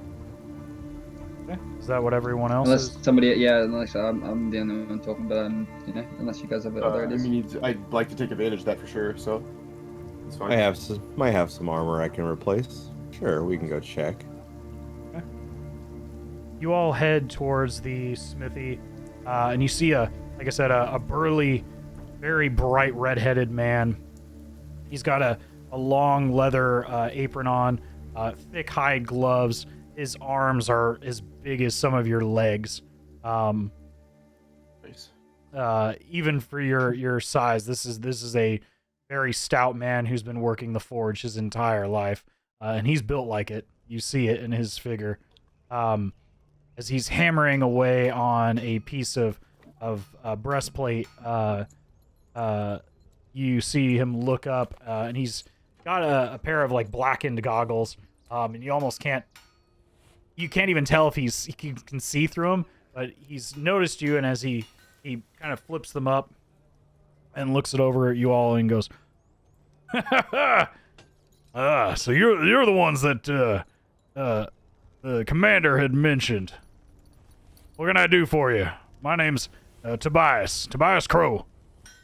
Finest smithy this side of the of Lumen. What can I do for you? Fucking Doug Dimmadome sound motherfucker. I'm Doug Dimmadome. I'm the proprietor of the Dimsdale Dimmadome, the Drakenheim branch. And the Drakenheim location.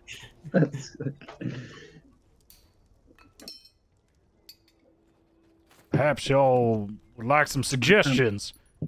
I mean, yeah, we want to. I'd love to see your wares, I guess. You're Caspian, ain't you? As he I looks over sure you. am. I can tell. No offense, but Caspians are great warriors. Great smiths, they are not. I can see it by your armor. I can certainly make you something much finer than that. You give me a few days. Interesting. And if you had the right materials, I could make you something even more spectacular. But I'm running off of just the typical iron here right now and steel. But I haven't been able to go to my usual sources recently. What's your regular source? What kind of iron you usually use? What kind of metal you usually use? I had been getting a delivery of some of that meteoric iron in the past, and unfortunately that well ran dry recently. If I had just a bit more, I could certainly make you something, the finest armor you've ever seen, I can assure you. starting to get worried that this is sending us closer to this meteorite that being with the name of this iron. Tim, when he says this, you would recall that We had.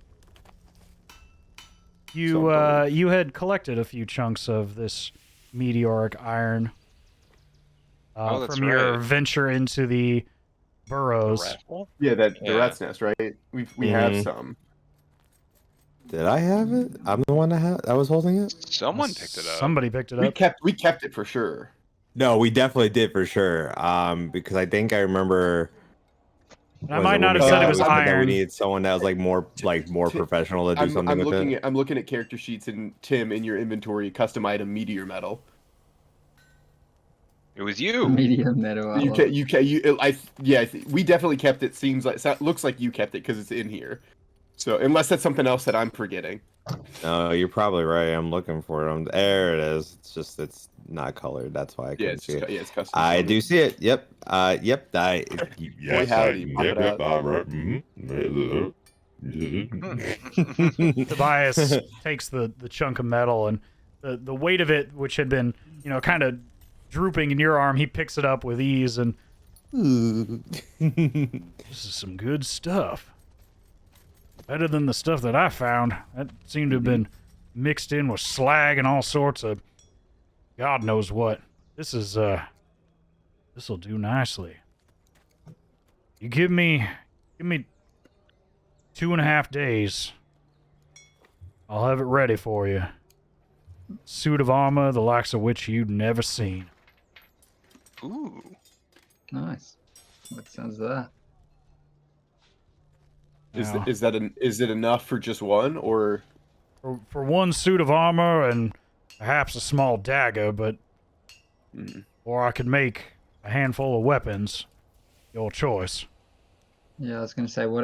Like Sarah, I was just gonna talk to the rest of the group. What do we think? Because obviously that's only in. I'm down for us to probably all get some benefit out of this. he can make us other stuff like that. Yeah, the meteor metal being used for one thing is not a problem. Doesn't lock us out from getting stuff from him. It just.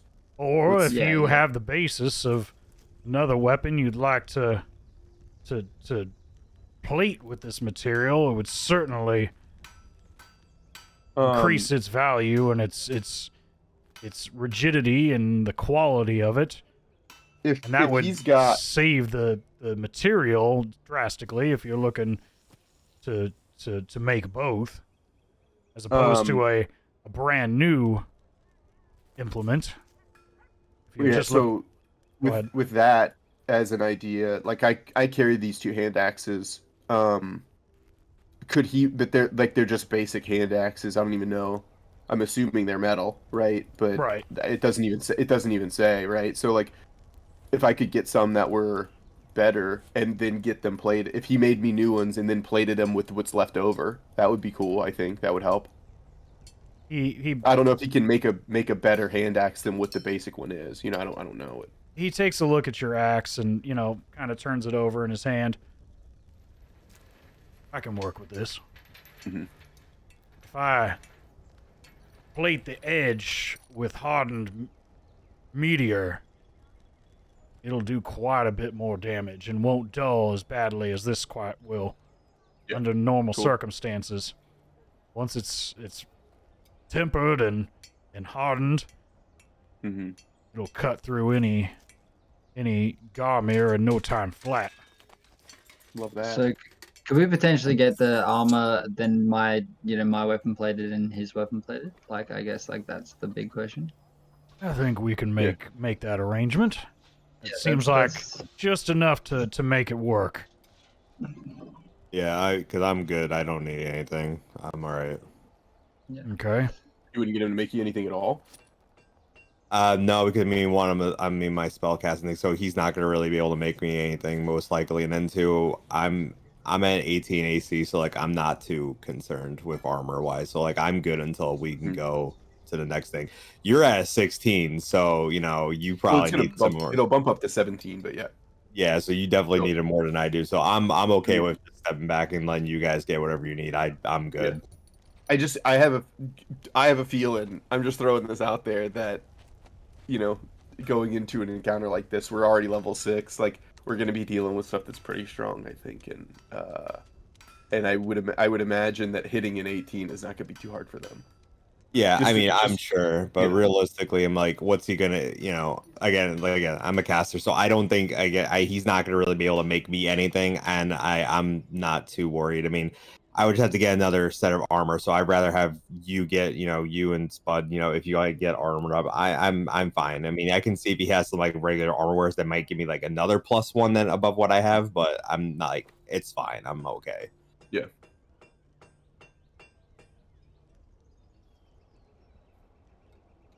Well, given your service and the large contract that the Lord Commander has offered me, I can certainly fit you in. Normally all this work, plating of existing weapons and a whole new set of armor would usually be well in excess of 1,500 gold. But given the discount I can, and the time frame and the other work I have here, I can cut it down to 700. All So, in. What are we? I was about to say, what am I sitting on gold wise? Holy shit. You have only 29, sir. Yeah, I was about to say, I definitely You're am not broke sitting as on money. fuck. Mhm. Yeah. So I don't think that's happening for me. I have 400 gold, and I'm like I don't mind throwing up a lot of it, even though I'm sure mine is the smaller amount. Yeah, we can And just get that- the but, weapon like- plating maybe. But Well, I not mean, like- no, just I'll pitch in. I don't know why you have no gold. He joined us later. He hasn't Right. got he hasn't gotten have we not gotten paid by anybody? not since Not Spud got really. in. Hold No. on. I think we've been given some stuff, but like not any. We've been given like stuff, but nothing that someone was was sold. mentioning some money, but like I think you guys like declined or we did something different. I'm not sure. Oh, we never We were- decline money. We were, no, yeah, no. yeah. Like, We were supposed to we get never paid. decline money. We were I think it was supposed to like there get was an paid. item on. We were supposed to get offer. paid for the potion stuff, but that fizzled out because That whole Yeah, that, Oscar that, Norton that did stuff not work. shit. Yeah, Oscar was supposed to I think go that was fucking the kick rocks. Fucking absolutely dicked us. And so this is kind of the alternative, is that we're getting this big discount here. Except it doesn't work. when You don't did have receive. You did so, have. But I'm wondering if. Go ahead. I'm sorry. Yeah, I'm wondering because I have 400 gold, so I think we got money recently, and I'm sure. Like, I mean, we've had like Spudley's been playing with us for a little bit now. It's not like it was just the other day that he started. So, You all received when you went into the gardens. You came back with about. It's not necessarily money, but you have. We'll say for the shit, sake we of. brought back all the clothes. That's right. Yeah, you brought back about Oh, 2,000 yeah. worth of loose That's what it gold, was. dresses, silks, and And jewelry. we never divvied Okay. it. We never sold it to divvy up the money. Yeah. Yeah, Okay. that's what it So was. can part of this downtime, can that be something that we arrange to do? That we give us each of us 500 gold. Can this guy give us like a forward? so we can Yeah, get a bit of I money? could say you could probably sell these things to either to the lanterns or just trade them directly with Tobias. As far as the he would take the jewels and jewelry in a heartbeat. They're still metal, He and loves dresses and stuff. Fine. I don't know if he'd take the dresses, but he would definitely take the any gold jewels or anything that he could use as material. So, Oh, and I'm sure whatever other materials you could certainly discuss with River or some trader coming through. We'll say for the sake of brevity that it's exchangeable, that you could certainly get your 2,000's gold worth of value. Mm-hmm. All right, so we do that. We get 500 each. Yeah, we doing that. Yeah, I would think it would. I'm sure, like you said, like if we've got some jewels and metals and stuff like that, he could use some of that. But effectively, we're gonna whatever he doesn't use, we'll trade away. So what we would all end up with 500, right? Except I would end up with less because some of mine goes towards my weapons, and then Chugrulk would end up with a lot less because most of his goes towards. I was gonna say, I think like what are we gonna? What's the split between me and Chugrulk for my hand axes and the full suit of armor? we'll say that the hand axes cost 200, and that the suit of armor would be 500. Well, Yeah, there you 'cause I go. only have That's all 500, yours. so Sorry, that's buddy. nice. Yeah, that's. Gonna But say that works. So I'm adding 300. Right. Yeah. Chugrulk, you get nothing. Tim and Cedric, you all each get 500 at the end of this. Yeah, Cool. rich. I'm trying to get some money, baby. I'm always on no money. We're gonna be having the same conversation in 2 weeks, being like, "How do you have no money?" Like, somebody make a note that we have settled this, and Chugrulk is actually broke. Cedric, yeah, that Chugrulk actually is broke now. While we're here, I mean, just so while we're doing all the different hours, does he have any like armor that like I could buy that maybe might increase me by one? That's the short version I'm just gonna get at. Does he have anything? What do you have right now? I would imagine. What's your? I have scale mail. That's what Scale I have. Yeah. I would say in the time, if you want to name a price. Let's just do that. Just the amount of time that he has, Tim, if you wanted to rush it. I'm looking at Tim's character sheet. Tim has way more money than us for no fucking reason. No, I do have a reason. I know the reason. Yeah, there is a out reason. of character, you know the reason. Yeah. To name your price. Yeah, okay, buddy. Like. Tobias looks over your armor. It'll be a bit of a rush to do 2 sets to improve this on top of a whole new set of armor and improving your friend's axes. But if you're willing to pay a bit of a premium, I can certainly do it for about 350 or 400. I can arrange 400. I have no qualms with that. All right. Sounds good to me. It'll be the better part of 3 days to get it all done, but it'll certainly protect you better than what you got now. That works for me. I will see you in 3 days. Okay.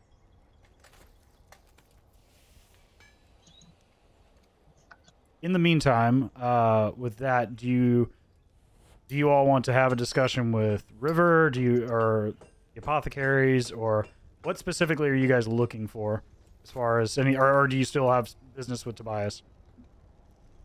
Does he have any like things already produced? Specifically a weapon of some sort? What specific weapon are you looking for? A single-handed melee weapon. Okay. Possibly something that would just replace my mace. Lots of glitter with a weapon charm on the side. I might have something for you. Yeah, if you can put a scope on it, that'd be great. So I get 360 no scope these bitches. I want a fucking mace with fucking laser beams attached to. Okay. Yeah. I want RGB blowing out the sides. One I thing want a do maul want, by razor. I don't want it to be a slashing weapon. I don't want it to be a sword or an axe or anything like So that. you're looking for a bludgeoning weapon. Bludgeon. Yeah, I want bludgeon boys. All right.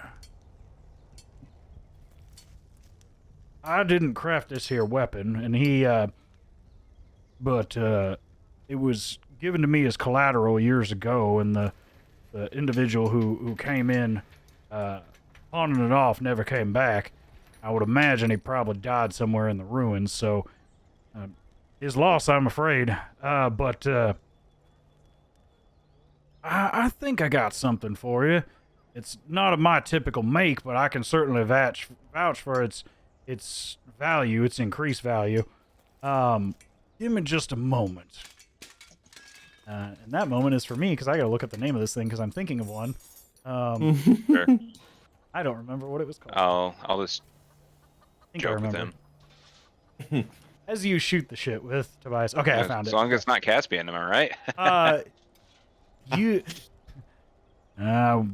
Them Caspians, man, they're loud, boisterous, and hell of a combatants, but they couldn't bang a piece of metal out of a cardboard box. I couldn't either.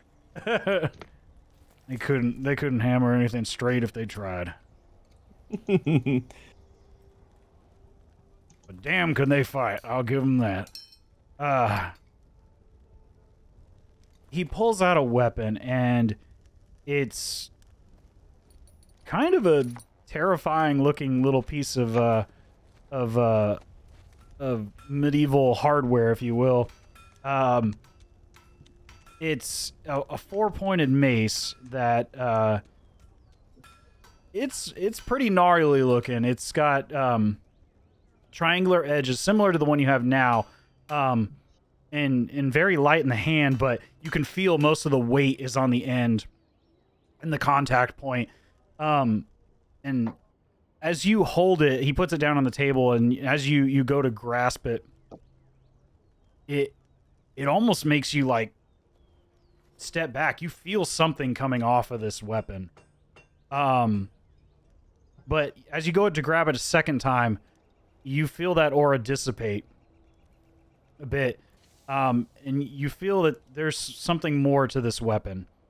And, you know, as you raise it up, the rest of you who are kind of now seeing this going on, as you raise this up, you all kind of, you go deer in the headlights as you look at this weapon and almost involuntarily step back. Like you just were almost hit by a carriage. Like, for no particular reason, you don't know why, but he's like, for some reason, most people get real nervous around this weapon, but you seem like you can handle it better than most. You're quite a stout individual. I'm willing to part with it because I haven't had much luck, but it's also the man, you know, never came back for it, so I do need to recoup my losses here. I'll part with it for 650. Cool. Okay. Seems deadly. It does. How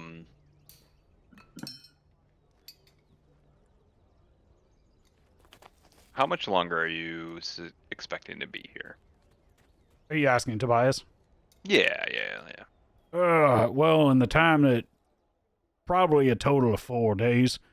Complete yours, and then I've also got a number of commissions for the lanterns themselves. So I'll be here a tad longer. Okay. And I'm sorry, how much did he say it was? Sorry. 650. 650.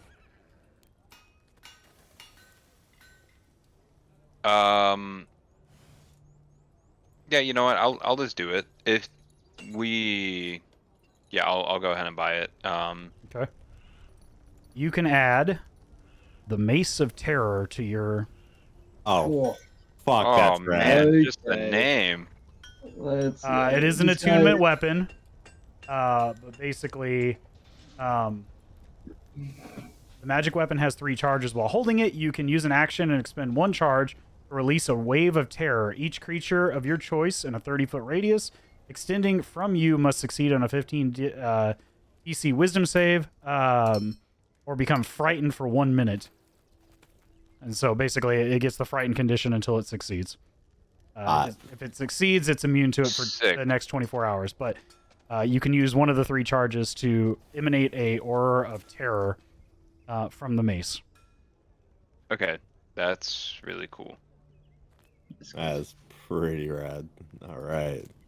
And then if we find anything in our adventures, possibly more metal, not sure, we'll keep you in our thoughts for that. That would be quite a boon if you guys could find something worth hammering on. That's some hard to come by stuff unless you're willing to trek it deep into the city, and unfortunately I got a family, and I'm not gonna leave them for trying to find such exotic materials.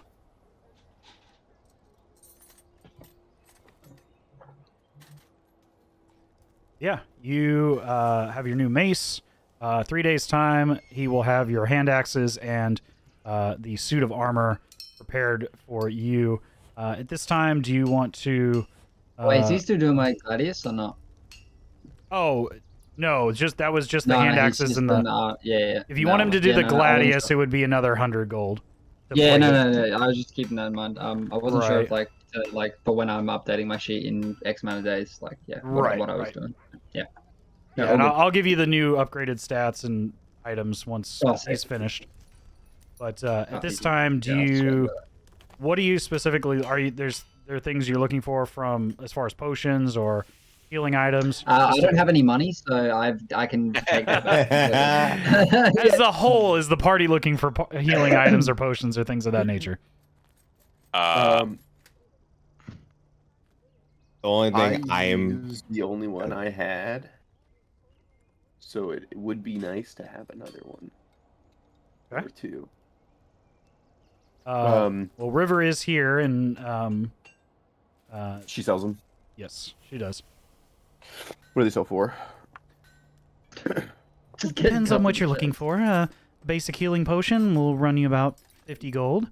If you're looking for something a little bit stronger, I have greater healing potions for 200, and I have superior for 400.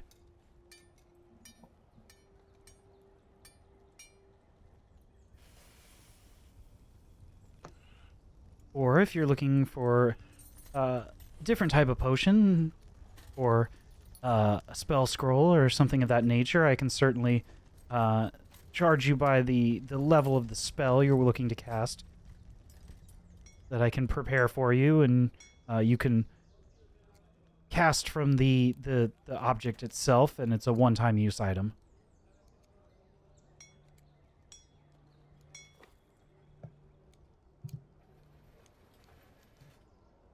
Give me 1 second. I can tell you what spells she can cast for you to make it easier.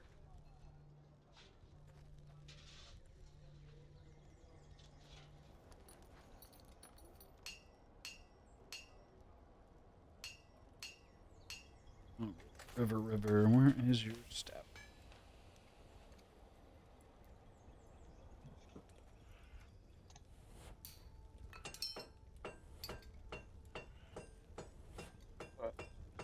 I would like a regular and a greater potion of healing. Okay. So that would be 250. Okay. She also has a similar, the ointment that you guys had previously. I forget what it's called. An Autoluke's ointment, or it's the one that you guys had previously that has multiple charges. I don't remember that. Somebody had it. No.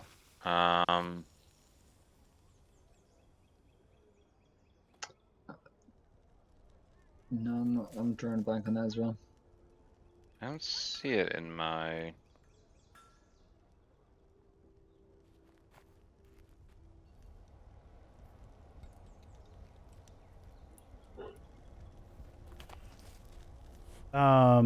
Basically, the Neotim's ointment or whatever. that's the one. Right. Yep. I see that. Yeah, and she Or has that. uses- She has that ointment for 350. Oh, okay. I just don't think I ever added it to my inventory, or if I ever got it. Well, Is it just you one- guys you only need had one. jar. Yeah. Okay, that's probably Yeah. that makes sense. Okay. Right. I think That's- Chugrulk had it. So I've got Gotcha. it. Yeah. It's got 4 uses though. Right. So and we've still got all 4. Can I We still apply it have to all the other people? charges. Pardon me? Yeah. Can I apply it to other people? Yeah. It's just anointment. It's the Yeah, same as a yeah. potion. Yeah, Yeah, you go just back. apply it as a.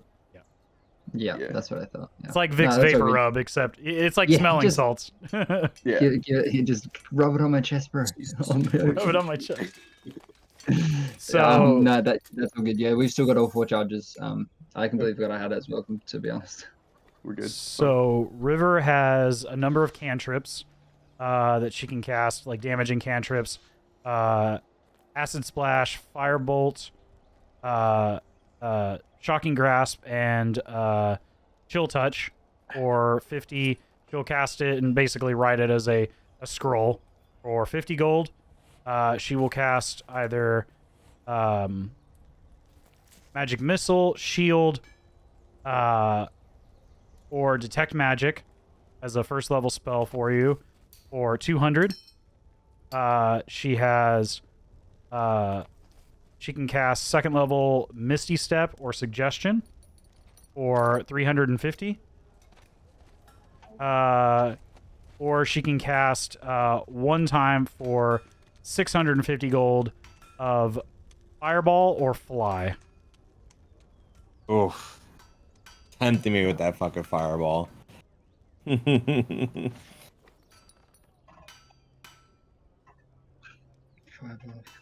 me So see. does that mean I like gotta look at my notes for something. Just cast the spell, puts it into like a scroll, so like I can use that, just like no worries. Right, you wouldn't have to be a Like one caster to time. use it. Yeah, and it's just a once off, and then it's like gets deleted. Yeah, Yep. yeah. It's a one-time Yeah, use. I was just trying to make sure I had my head around it the right way. Is that just like, is that an NPC only thing, or is that an actual ability that you could learn if like potentially as like a high level wizard? To cast something into a scroll? Yeah. I would have to look it up. I don't know off the top of my head. But, No, I was just curious. For, like, right. specific scenarios. There are certain items you can use to cast spells into. Okay. That have a similar effect and are reusable, but you still have to cast the spell into it. It basically is just like a delayed use of the spell. Yeah, like you couldn't like do that, give it to someone, and then you could both essentially use like fireball at the same time. Yeah, like kind of thing. Yeah, I get you. No, not unless you had a class ability that allowed you to create magic items, or if something that like a lot of people wanted, then we could try to homebrew something. But no, I was just curious because it just seems like a really unique thing that she can do, which is cool. I like it. Right, and this is like a NPC, as she's a purveyor of magical. The Amethyst Academy is the predominant purveyor of magical implements, items, and spell weaving on the continent. Okay, yeah, okay, I get it now. Yep. Oh, hey, what did we do with the stuff that River gave us earlier? I thought you spread it. Tim, I believe, took the Pearl of Power. I did. You had the ring and... that was the stuff from her. That was the stuff Yeah, from no her. Okay. I'm sorry. Who has the bag? We actually. No one took the bag yet. Yeah, who took the bag? Doesn't matter. I'm okay without having it. If you guys want to divvy it out between the three of you, Tim, Tim or Cedric, if you want it. Maybe. Anything. I mean, I feel like I don't know. Like Tim, you got a bunch of stuff, right? A bunch of little gadgets. You got to carry all that stuff around. I mean, I'm not encumbered right now, but I mean, it's whatever I can. Yeah, I mean, up to Cedric, because Cedric didn't really get anything, so.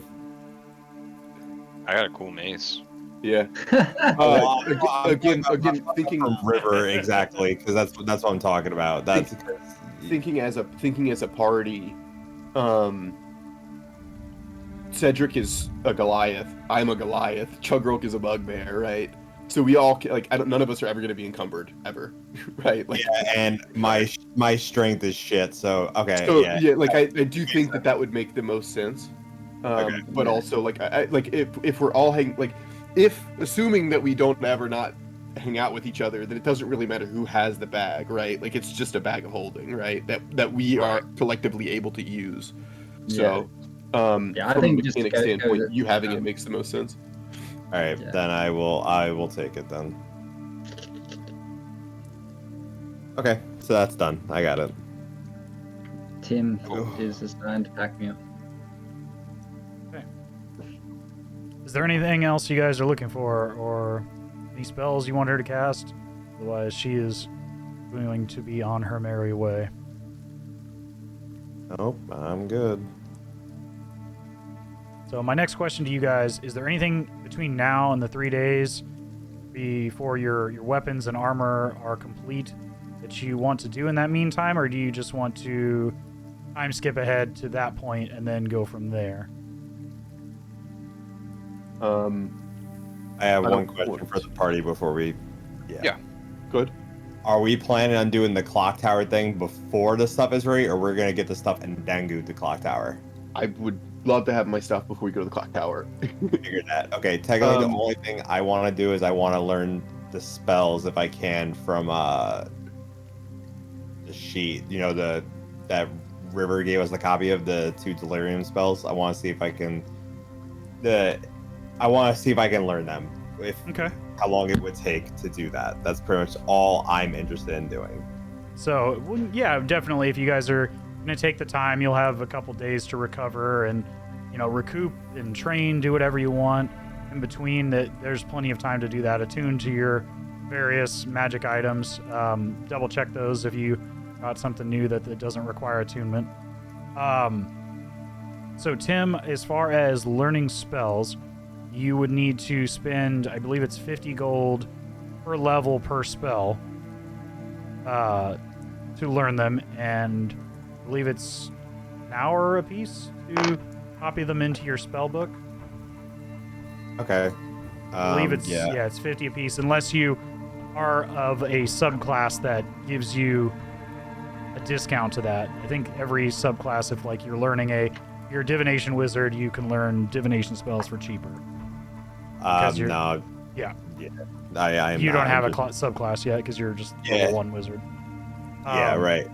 So yeah, no, okay, yeah, I have no problem. So yeah, I'll spend the 100 for level 1 on both of them. That's cool with me. The 2 contaminated spells. Yeah, just so I have them. Yeah. Okay. So under I believe they're both level 1. The first one is called Warp Bolt. If you have Homebrew enabled in your character sheet, Yeah, it should come up. One is Delirium Orb and the other is Warp Bolt. All right, hold on. Okay. So he said it would take him 3 or 4 days. No. To learn the spells, you just have to sit down. Sorry. I meant the blacksmith. Oh, Tobias. Yeah. Yeah, Tobias. Yeah, in total 3 days for all of your stuff. He said he would be there for 4. Okay, 3 days for our stuff. While he's learning his stuff, and we're kind of just mulling around waiting for all this so we can go action. Is it safe to travel all the way over to where the spokes are? I know we have the... from where you are now, probably not. You would still... You could do it, but it wouldn't be... There would be risk involved if you were to travel. Yeah, can you throw the map up? Sure. How long would it take to get there? To get there, probably if... Like a day? The better part of a day, yeah, because you got to go around the wall unless you are feeling frisky and want to try to go through the middle of the city. Sure don't. I'm not seeing warp. It's not coming up. The delirium one came up, but I'm not seeing warp. Oh, I'm sorry. Give me a moment. Let me pull up the map and then. Yeah, do what you gotta do. It's not a big deal. I just was searching by spell and I didn't see it. I gotta real quick get some fucking nourishment. I'm starting to feel sick for some reason. One sec. Yeah, do what you gotta do. Okay. Right now, you guys are. Right here at number. Oh, I gotta get rid of this crap. We're here, yeah. Of all my football markings. Mm-hmm. You are up at number 9 right now in the garrison. To get over to the spokes, yeah, it would take you the better part of the day, and then it would take you probably deep into the night if you did it all in one day, or another day to get all the way back, or the better part of another day. So it would be like this, right? Right. And then something like this to get out there. Yep. And like, I know we've got the map that gives us the safest route, not necessarily safe, but the safest route. It helps. Yeah. What do we do? Would I know the likelihood of running into anything that I couldn't get away from? Give me a history check or a survival check. Your choice. Let me see. They would be the same. Neither are at advantage. So I've got a 13. 13? It's really hard to say. Okay. You know what you've seen thus far and what potentially is out there. And that there's always a risk, especially the more you travel. Yeah.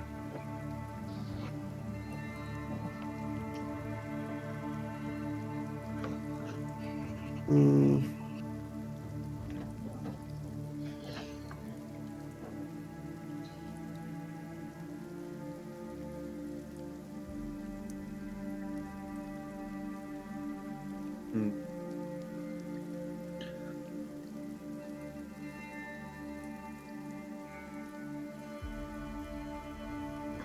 But you can certainly do it. Like I said, I'm just thinking about like. I would if say we- in that distance, you would all probably have to roll me 3, if not 4 d6s apiece in that Yeah. time. Because I was thinking like downtime. I mean, I don't have my hand I don't have my hand axes. We don't have all the cool Yeah, stuff just that I make want our to way to get. the So like, boat. I don't necessarily think that it would be safe, but I do want to go and like talk to what's his name again. Christian? Yeah, and just see what he's got going on, so we can think of it. Like, because if he's got nothing, there's no reason to go. You know, after like we could just knock out all this stuff. But if he has stuff, then like,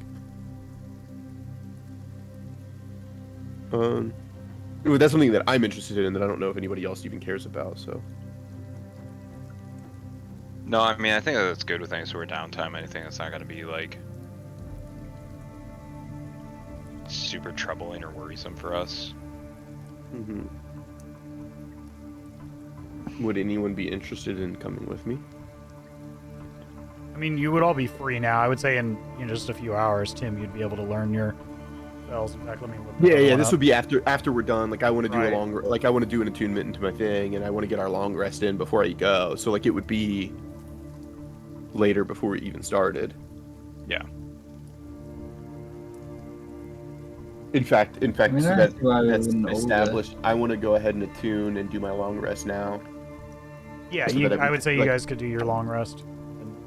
I don't think I'd need to do any of that stuff at this stage, except the long rest, obviously. But like attunement and stuff, I don't have. So if you have a weapon that you I need think to I'm down attune for to, you just equip it, and I then you have didn't- at the bottom you check the box that attunes it. You can only attune to a few of them. Attune, yeah. I did see those 3, but I don't think I got any new. Except for maybe unless my new armor that I'm getting made, but I'll find that out when I get. Yeah, Mhm. but yeah, I've got nothing at the moment, so yeah, I think I'm just good except for a long rest, and that's just the button at the top, isn't it? I just click that.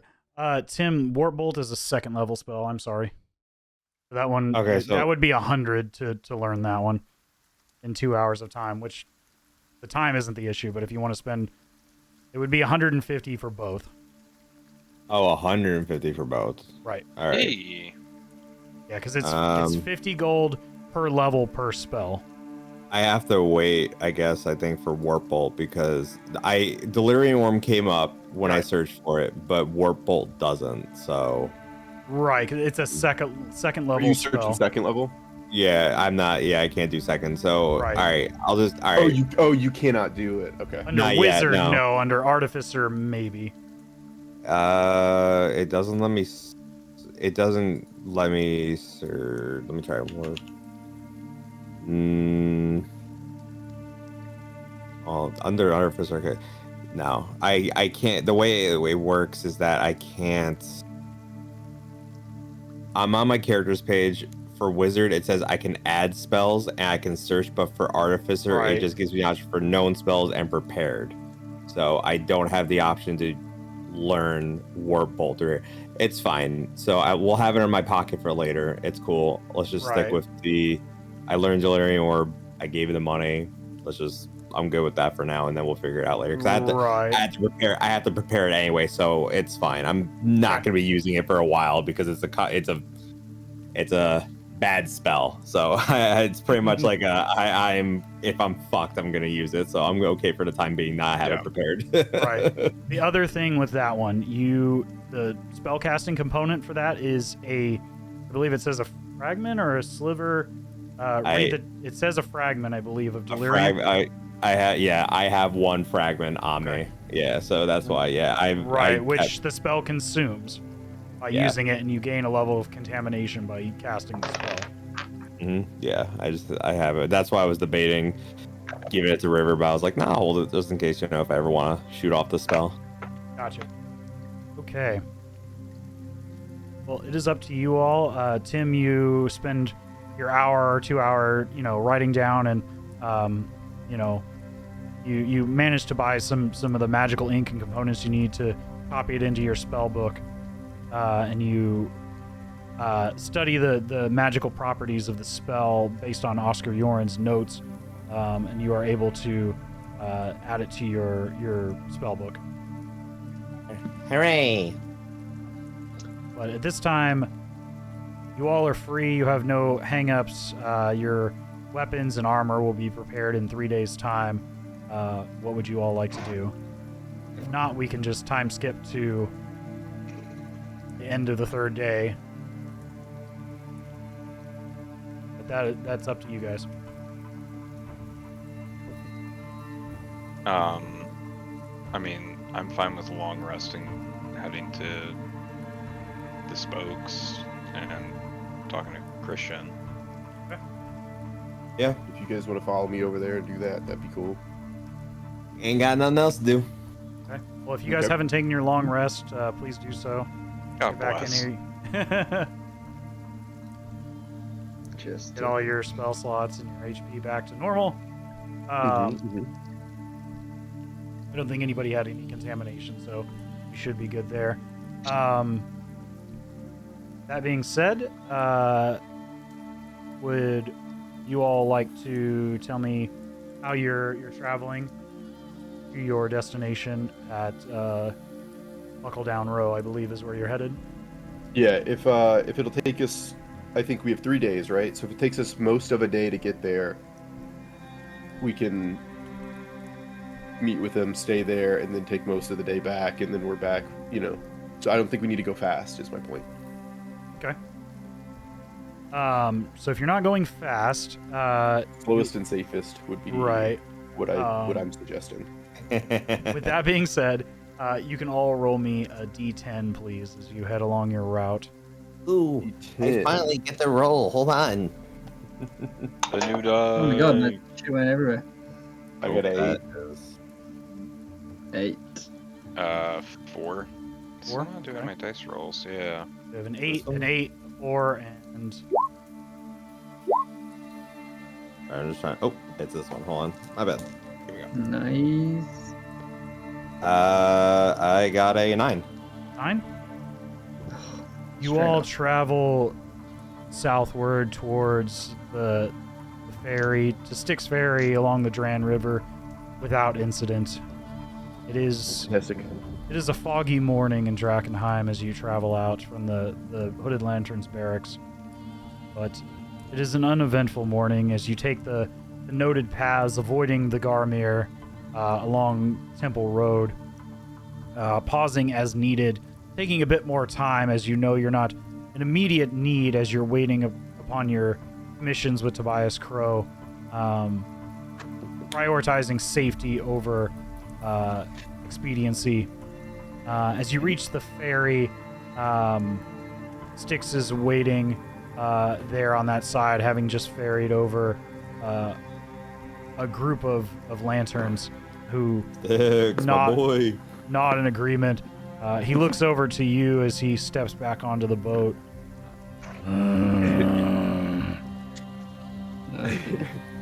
As he raises his hand out to you in the same sort of fashion, expecting some type of payment.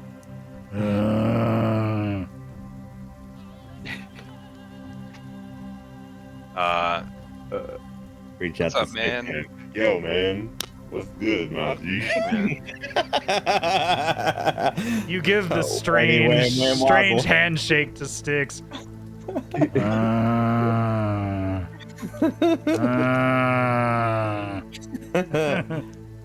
As he curls his fingers.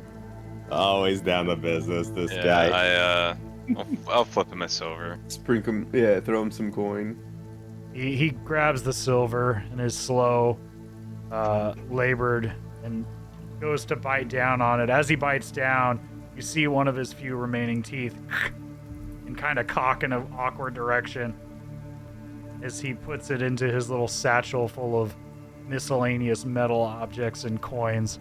And then as he proceeds to let you aboard and begin to undock from the unsecure from the dock. I don't know the term for it. I'm not a naval specialist. Unmoor from the dock. There you Yes, you are then. As you travel across the foggy morning surface of the Duran River, you see the glimmering fragments of delirium suffused in the water. You feel that charged ozone-like air as the vessel moves safely across, and you see the shores. You look up. There doesn't seem to be any creatures moving in this area at this time. But what direction do you guys proceed from here? You are currently at the opposite end of number 8 of Styx Ferry. I think just still safest route, I think, would be what would be down. Okay. Yeah. Go ahead Just and each of down you and roll then me across. one more d10, please. Everyone. Yep. Oh my gosh. 3 this time. One. 1. That is a 6. 6. 9. As you're traveling along,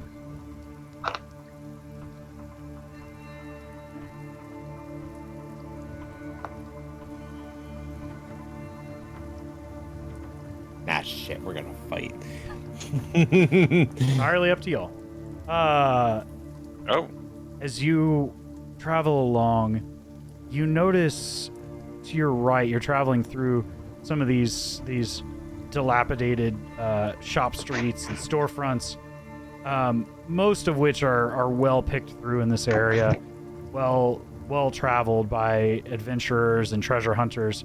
But you do notice one of the storefronts, although the pane glass window is shattered out, it looks like there's some finery in this shop that wasn't quite picked over. There's some large chests, as well as fine furnitures and things of that nature that were not picked over. Various silverwares and things of note. Some jewelry you see hanging in some of the storefront shelves as you pass by. What would you all like to do? Nothing. That's bait. Just I would like the safest and slowest. I do not want to be. I don't want to step off the path for a single thing. put on my glasses and I'm like, let's just keep going. I can't see. I've got blinders on. I don't Like see I'm a horse. Pardon me? I said I've got blinders on like I'm a horse. I'm not. I really like in character like really want to meet with Christian Lament and like really am like traumatized by anything that goes on in the streets from that first time with that gibbering mouther. Oh fuck! I don't ever want to. I don't ever want to like. I just want to keep on moving.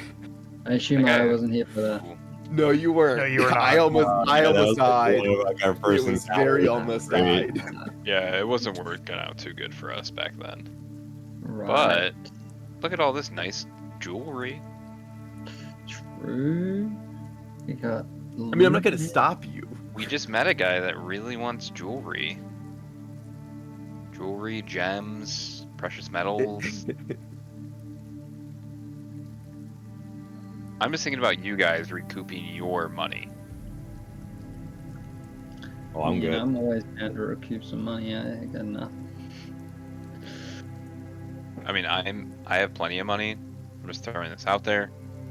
I'm good. Alright, I think we've got two Doesn't hurt to have nays. more. Oh, Pardon me? Alright. We see it and we say, nope, that's obvious. And we just keep walking.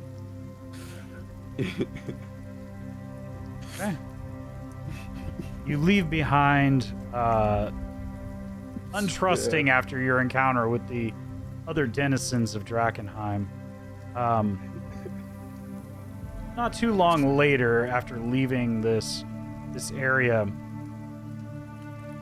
you hear unsettling cries coming from that direction as you were heading in the opposite direction towards the spokes, but you know, without much effort, your passive perception, Tim and Giorgio, you hear cries of several men, and an uneasy slurping noise.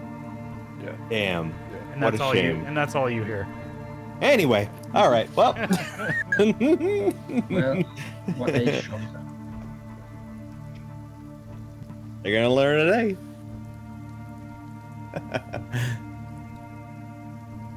But you head without incident the remainder of the way towards the spokes.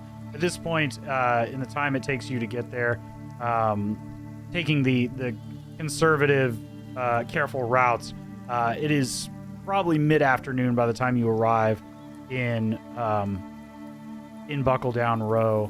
And I'll go ahead and pull up the map.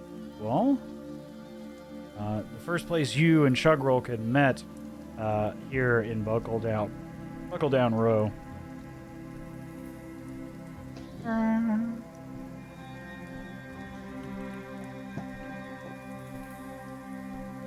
got a lot of maps to search through now. It's both unnerving and fun.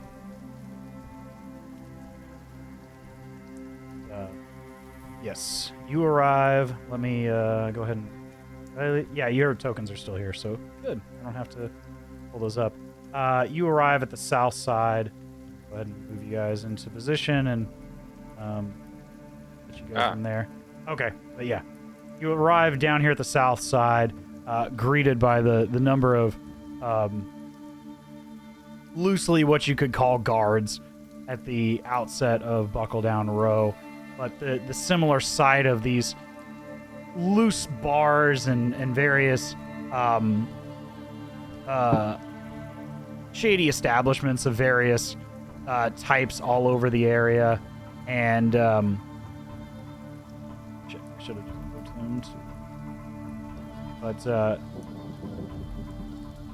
over there. But you find it's just as rowdy as you left it.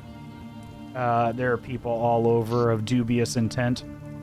There are people up on the roofs with Lord knows how many projectile implements. Everyone's got some sort of weapon that you can see, and probably a lot more that you don't see. And yeah, I'm assuming you all are looking for Christian. Yeah. That's your intent? Oh. Yep. Okay. Well, given your past experiences with Christian, you head to the last place you saw him.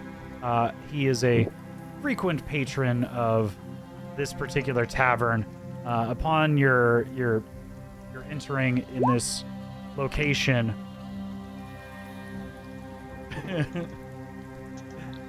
okay, yeah, we'll try to wrap things up here. There's not too much more, but No, you're good. as you enter the bar, there's a that same young gnomish woman performing as before. Are we gonna get something fucking thrown at us again? We learned. You learned. Well, at this point, you're not on that side of the bar, stepping in front of the stage. So, you would enter in off of the western side there, the main entrance, closer to the bar. Yeah, this particular entrance. Last time you came in out of the back entrance. Yeah. Like a couple of dummies. Yeah, but she is performing a sea shanty this time around, and Nice. it's actually really good. It's actually really good this time. It doesn't sound like a dying giraffe. It is greatly. It is actually a sea shanty of Caspia. As Chugrulk, you remember this of your youth. It's in the same sort of movement as Yo-Ho, Blow the Man Down, except it's far more dirty. It's Okay. far more raunchy and no. it's far more raunchy and Sounds like- risque than yeah, blow the man down comes out quite worse when you say it in this song. But anyway, you step into the bar and you see Christian sitting there having a glass of wine with some compatriots, enjoying the revelry of this young gnomish woman, singing quite the lewd limerick. What would you all like to do?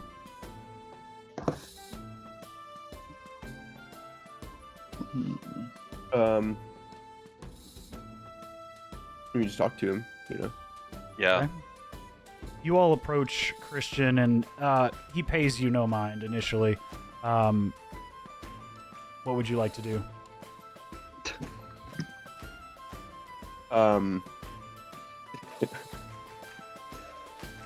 What fucking dick. Yeah, I was thinking that. Yeah. Hey, what's up, Christian? Can I help Be a you? little bit more obnoxious, getting his attention. Yeah. Can I help you, gentlemen? Yeah. Can we take some time to talk to you in private? I'm afraid I don't talk in private with gentlemen I've never met. Excuse me? Ha ha ha! You are so funny, Christian. You can't forget that guy, right? Believe me, I wouldn't have forgotten a tin can with a mouth. Can I You do agree insight to and see if trash can he's with a like mouth. if he's like just being an asshole or if he's being serious? Yeah, go ahead and roll insight. Ah, fucking never mind. One. You have no fucking clue if he's just being a dick or he's telling the truth. So, Okay. but Um, he doesn't appear on the outward side of knowing or having any idea of who you Yeah. guys are. He gave me the ring that I've got.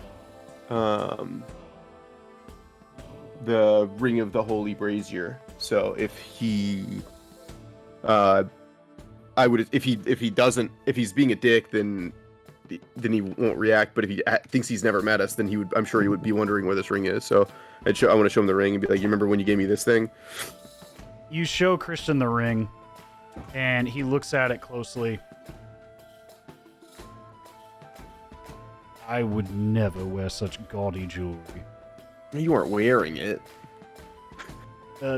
When you got it from Christian, he was wearing it. Oh, he was? Yeah. Okay. I would never wear such gaudy jewelry. And he holds up his hand, and there's no rings at all on it. Does he look? Is he dressed the same as normal? I think he was. I mean, he was a fancy looking guy. Yeah, he was pretty fancy before. He still looks fancy now. He's just not wearing any rings. not wearing any rings. The ring man anymore. If there's something you need, a business, you may have a seat, but I have never met you all before. Sorry, I'm just gonna- can I ask something out of character? Yeah, go for it. I've never met this guy before, right? You would have seen him, but I don't You know if were- you met him. So when we met you, is like it was whenever I got the ring. So we came in and we exchanged a bunch of stuff with him. Is that right? Am I remembering this right? We exchanged some stuff with him. You all made a deal to find the scepter of Saint Vitruvio. Yeah, and well, we brought it when we brought it back. Was now I'm forgetting. Did we get it with Vale and then bring it back and turn it in, and that's whenever Vale? Yeah, you got it So- when so- Skrawlneck yeah, was so- still with you. Yes. Okay. So And when you brought it back is when you met Chugrulk. yeah, so when we brought it back and we made this exchange, we gave him the thing, we got paid for it. That's whenever we met you, and you like when we came out, you were like, hey, like But I was like kind of just you were like there. eavesdropping, right? Right. Yeah. That was that time, so you didn't meet him, but Okay, I was just trying to make sure I was like just getting the right person. Otherwise, You've it was, like, seen that. him, but you've never spoken with him or met him formally. Yeah, all good. No worries. I'm Cool.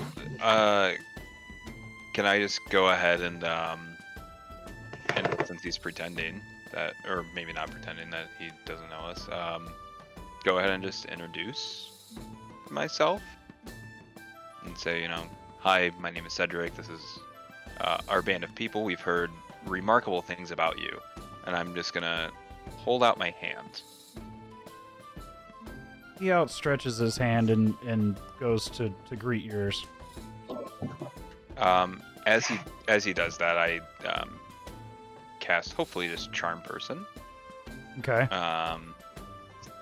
And just say, we've again heard many great things about you, and it seems that you have quite the reputation around these parts. Okay. Go with something else. He is a half elf, so he has advantage against being charmed. That's fine. He's an idiot. That's great to know. 14 is the 14 is the DC. He rolls a 15. Are you sure? Yeah, he rolled an 11. He's got a +4. Oh, fuck out of here. This guy. What does he get pissed? He looks at you suspiciously, Cedric, but doesn't react angrily. Right. It's a pleasure. And you kind of see him look over, and then he kind of gives a little raise of the eyebrow. And you see one of his compatriots on the other side sit up a bit straighter and watch you all more intently now.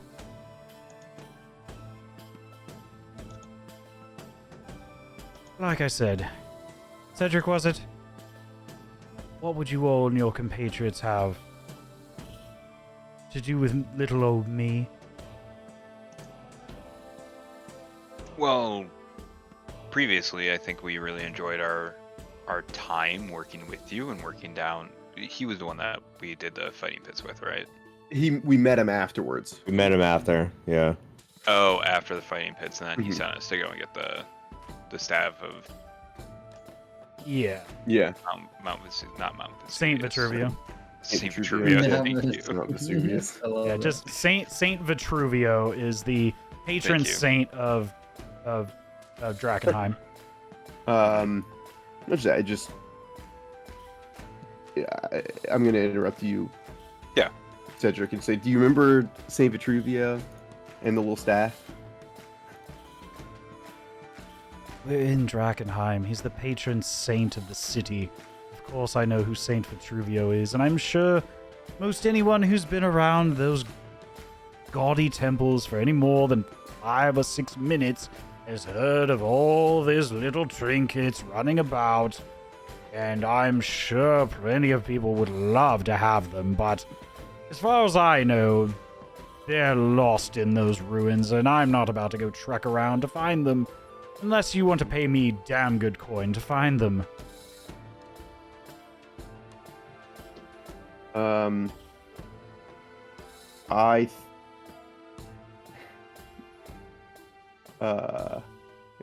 getting pissed.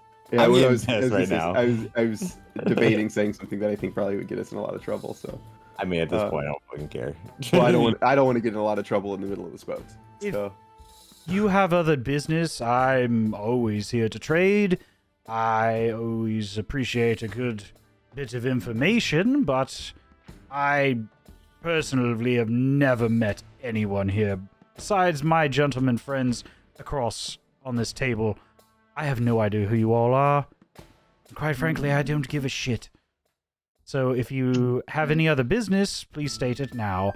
Otherwise, I'm going to go back to my wine and this wonderful entertainment, because it's the closest thing we're going to get to any type here in this pit of the world. Okay. did we ever the thorned rose with the rapier is the symbol for Yes. the what's it called? For his Queensmen? for his branch of the Queensmen. That's for his branch of the Queensmen. Okay. Did he have? I can't remember. Did he have that on him somewhere? It's on his. It's a little lapel pin. And is he wearing it? He is wearing Still. it. Yeah. He is still wearing it. Okay.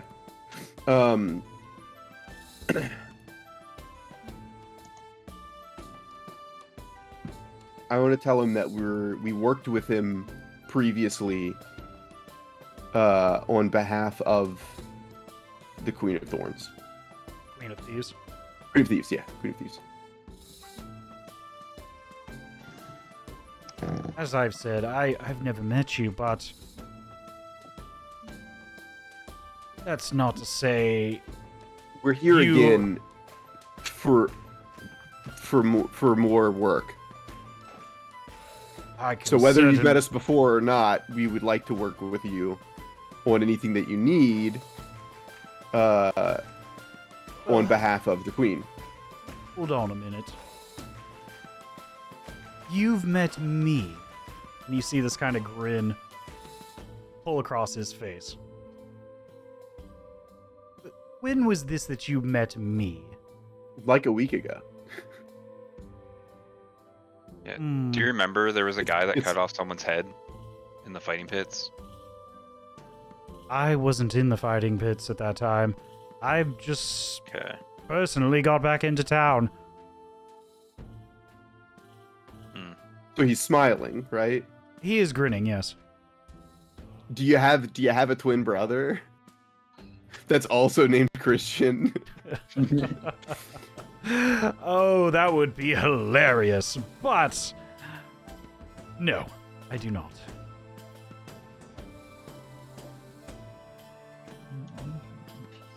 Can I don't know if it's gonna right. Can I roll perception to see if he's fucking with us or not? You can roll me insight. Okay, that's fine. Perception's really not that type of Yeah, skill. that's yeah. Insight is if you're trying to read people. Okay, sure. If you'd like to roll insight, go for it. That is going to be a 15 plus 2, so 17. 17. Yes, sir. He's not lying to you guys. From what you can read, he's not lying, and you read pretty deep into his expression as your mechanism focuses on the little intricacies of his facial expressions down to a very minute detail. Yeah. It'd be a lot cooler if he was lying, but fuck But- yeah. I'm thinking like, But Okay. you catch a bit of confusion that then leads to a bit of thought that you read in just the subtlest of facial expressions, as if he may have an idea of what's going on here, but he's not saying anything about it. Of course he's not. can I ask him if he's got like any kind of short-term memory loss or like that he knows of like? Yeah. Hey, This is dude, Dr. do you Jekyll remember possessed forgetting by- anything? No, Yeah, what Yeah, I'm but some gonna ask people him are is, he aware said of he just that, got I back mean. in town, so I was gonna say, where were you before? Because like Things this is, like- I mean, this is something that actually happened. Like this is funny, but like, Are you asking him where he was when he was out of town? Yeah, you said you were just out of town. Where were you? If you don't mind me, if you don't mind my asking, because we definitely met, and this is very funny, but like, we definitely met. As much as I would love to tell you where I've been for the last week or two, quite frankly, I don't give a shit, and I'm not going to. Because it's none of your damn business. Do we still want to work with this guy? I do. Yeah, I was gonna say like I I'm kind of waiting want on to kill you. this I don't guy. care anymore. I'm leaving. I kind of want to. I want to roll for fucking initiative on this guy. If You you can guys certainly try. If you guys, No. I highly recommend don't fighting. If you guys leave, Yeah, I'm gonna he's- sit here and have a conversation with him. I Just, feel like he's just smoking. me. He's fucking with us, right? He's Yeah. gotta be. Well, he knows. He's not being fully forthcoming. I know Yeah. it. Yeah, Yeah. I mean, Stopper said it, but he's just not being fully forthcoming with it. So He's not lying per se, but he knows something is going on and may be withholding Yep. So I wanna lean in close and say quietly to him, to where basically no one else can hear it, and say, "Look, it seems like something funny is going on, but we're in very good standing with the Hooded Lanterns, and I think that we can use this to our advantage if we can work together and sort through some of this stuff, because we have worked together before. I assure you that." Or someone who looks exactly like you and acts exactly like you. And I would like to work with you some more. If we can talk privately or something and work something out, I think this would be very advantageous for us. Roll me persuasion. I rolled a 10, and my bonus on persuasion is 2, so a 12. 12? Yeah. As you can see, I'm a rather busy man, but I'm not opposed to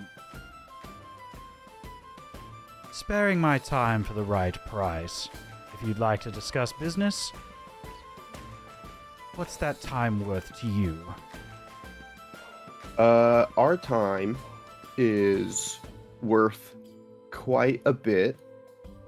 You don't remember, apparently, but we did recover the staff of St. Vitruvio, and we gave it to you.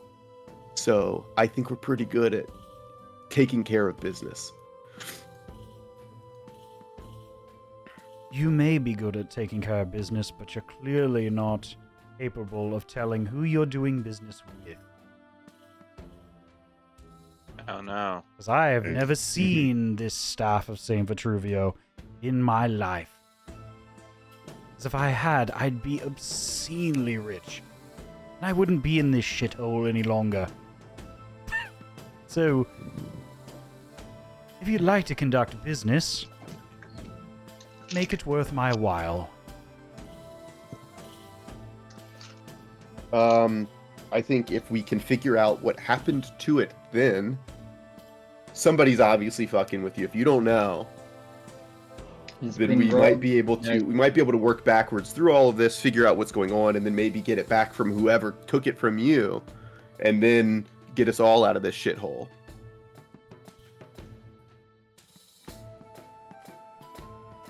Very well. He kind of waves his finger up. The drinks are on you, gentlemen. If you'd like to discuss more, there are some fine vintages on the top shelf. Grab a few of those and meet me in the other room. As he calls over his compatriots to join him in the back room where you guys had discussed previously. Yeah. What? How much are drinks? For those 3 bottles of wine on the top shelf, 125. For all 3 of them?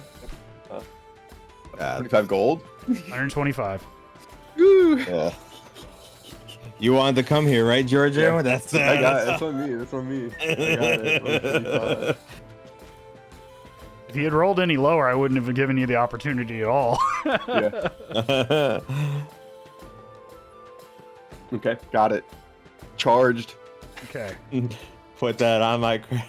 Yeah. The orcish owner puts the three bottles of fine Illyrian wine on the tabletop for you all and kind of grins and I didn't think we'd ever sell those. Hope it tastes good. Yeah, me too. Yeah, me too. Can we send it back if it's not good? Holy shit. So fucking funny. Refunds. No, no. As you take the bottles of wine into the other room, one of the larger men wearing some pretty heavy armor, carrying a large great sword on his back, shuts the door behind you all as you sit across from Christian and one of his other compatriots.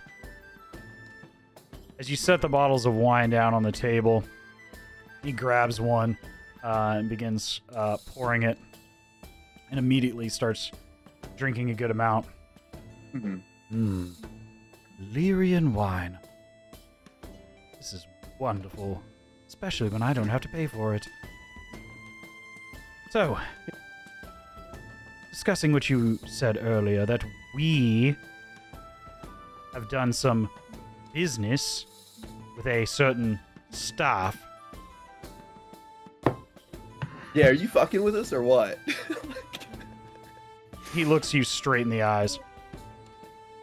If I had, this would be by far the most hilarious prank I've ever seen. Yeah. Yeah, good bit. But like, I'm more concerned about somebody taking my visage yeah. and potentially getting paid in my name. Yeah. So look, here's the whole story. I'm not lying. I'm not making anything up. We went to the fight pits. What's his fucking name?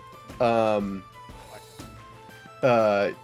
Mel. Blackjack Mel. There you go. That Joker sent us over here, lied about paying for our entry into the fight pits. You're one of those. Okay. Yeah. And then we met you afterwards. And air quotes, met you, air quotes you, right? We met somebody who said they were you, looked like you. I never knew you before then. I wasn't looking for you. But we met somebody that looked like you, said he was you. And he had that little pin right there that you're wearing. And we struck up a deal to have him, this fake Christian Lament, sponsor us and kind of cover us for the next fights, which we haven't ever been back for. But in the downtime between them, he sent us on a quest to collect the staff of Vitruvio, which was in the catacombs of the cathedral that was down wherever. I don't remember where it is personally. St. Vitruvio, yeah, down in the whatever. We brought it back. We gave it to you. We gave it to him. Sorry, and he gave us this ring and a bunch of other cool stuff. I don't remember what all it was, but Georgio would recount the whole thing. Right. And then we had some business with the Hooded Lanterns, so we took off for that, and we said we'd be back, and so we're back. And now, somehow, some way, you don't know us. Any of that ring a bell? Any of that sound familiar or sound like somebody you know? I have ideas. I will admit, if I weren't the one being impersonated, this would be hilarious. Absolutely hilarious. But I would like to get paid. But assuming the level of competency of this little ruse, there's only a handful of people who are capable of something like that. And even less that run in these sorts of circles, searching for items of that caliber. I have my thoughts and my ideas. And I'll keep them to myself. For now. Or? Because I need to confirm my suspicions. I don't go running in with my neck out for anyone or anything. No, that makes sense. That being said, given enough time, I can certainly find out what's going on with this little charade. Yeah. So, to be fully forthright, the reason that we spoke with you in the first place was because I don't know what the name of his order is. In the Queensmen. I forget it off the top of my head. Whatever it is, just I forget. Actually, I don't actually have a name for it. I just have the description of the symbol.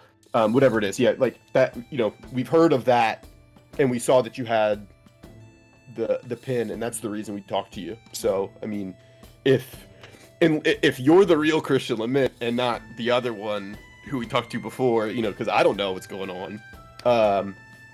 I would like to, you know, continue working with you and build a relationship of trust.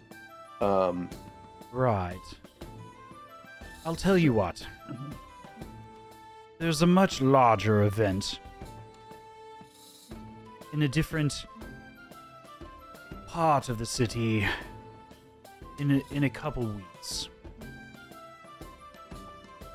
I'm known to sponsor a number of contestants in this event.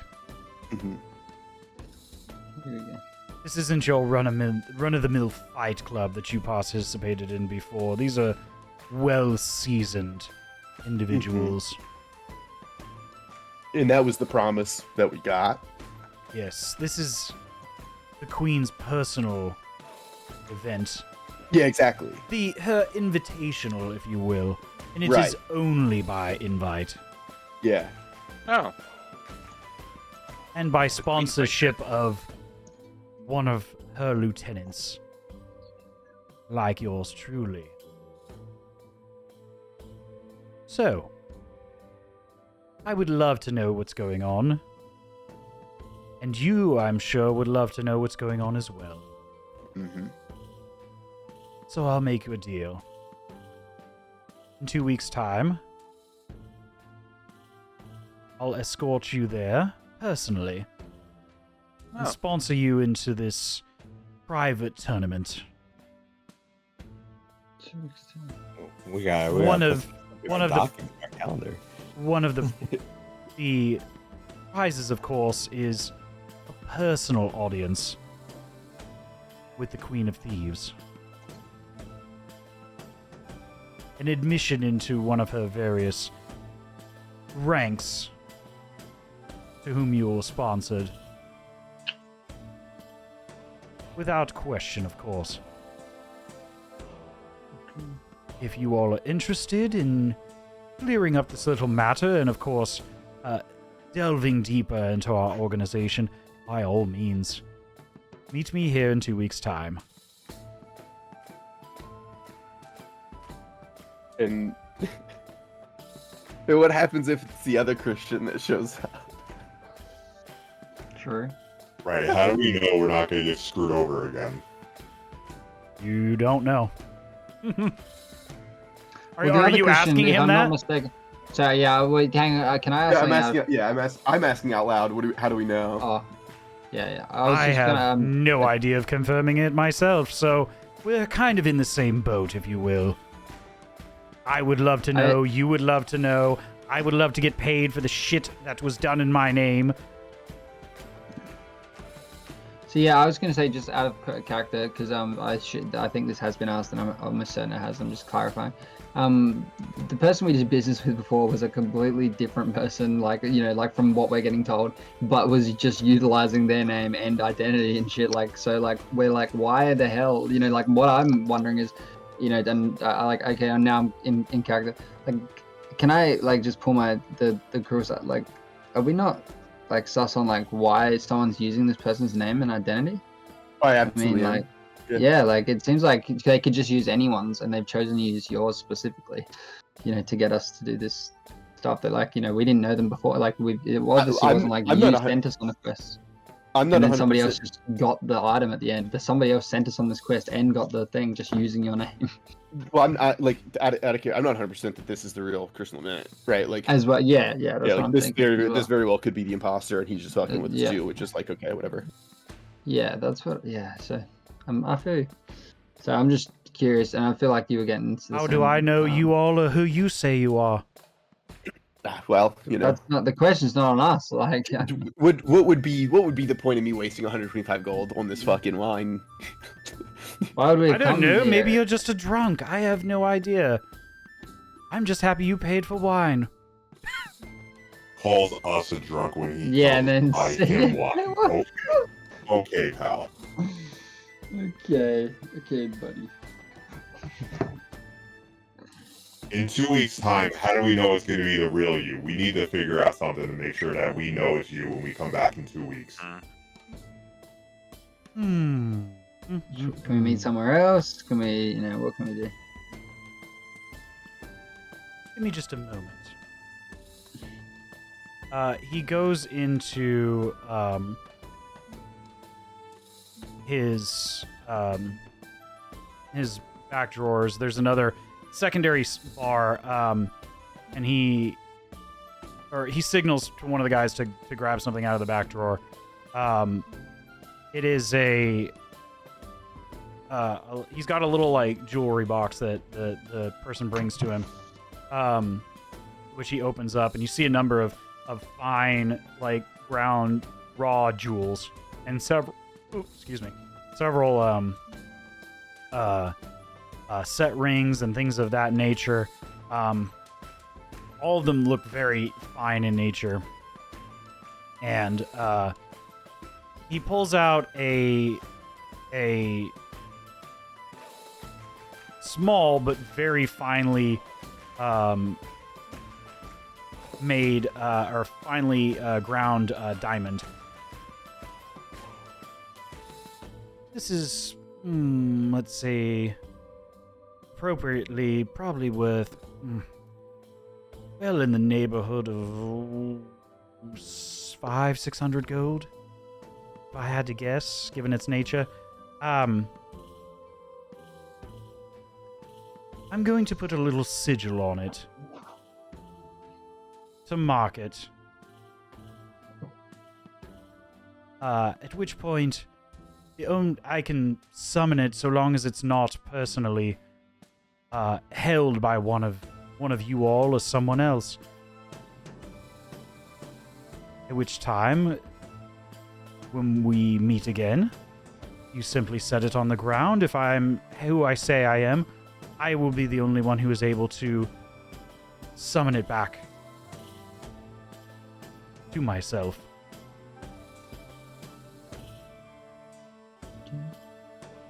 There's your proof that I am who I say I am. Well, I mean, yeah, that solves the problem of you being the same person that we're talking to right now, but it doesn't solve the problem of, if we know who you actually are. I don't think we're going to get that answer until we get through this slog. I have no idea. Yeah. So, I would certainly love to know who's going around making deals in my name. And if they are making deals in my name, I'd like to get a cut of the action. That's all I'm saying. Yeah. I think that's only fair. In fact, the cut of the action, I feel like probably should be all the action, but... A brand, I mean, someone out here is using you.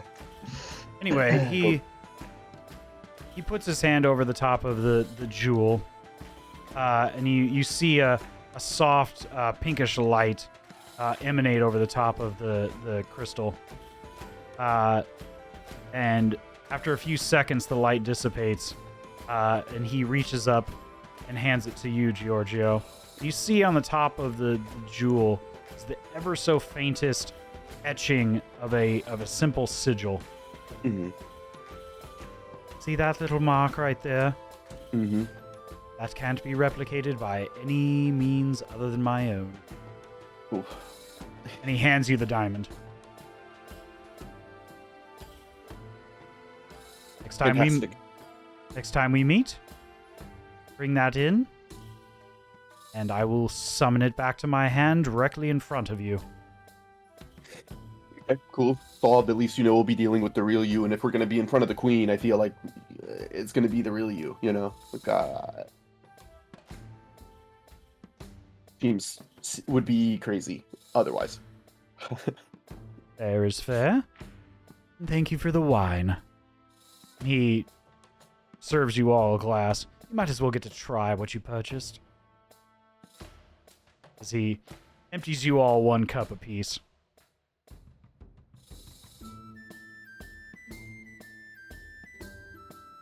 Cool. Okay. We'll take it, obviously. Is that the end of the... Unless you have further business for me. Cool. Did he say where to go? I might have missed that. Yeah, that was the only question I had. Was meet like, me back here in 2 weeks' time. Here in Right, 2 okay. weeks. And he goes around and gets all of your names and introductions. I mean, assuming you give him your real name. Yeah, would absolutely like to. Yes, I'm not trying That's to lie what to your this guy. intent. Okay. Everybody else same. Yeah. Yeah, I got no reason to give a false name. Cedric, Georgio, Chugrulk, and Tim. Mhm. Fair enough. I will see you all in 2 weeks' time. The Queen's tournament.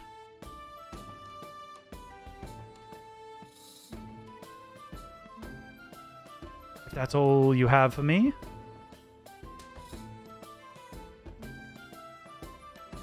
Yeah. Think so? If that's it, I mean, that sounds great. Would love to see you again soon. Sorry about this other guy. We shall see to this matter. Don't you worry.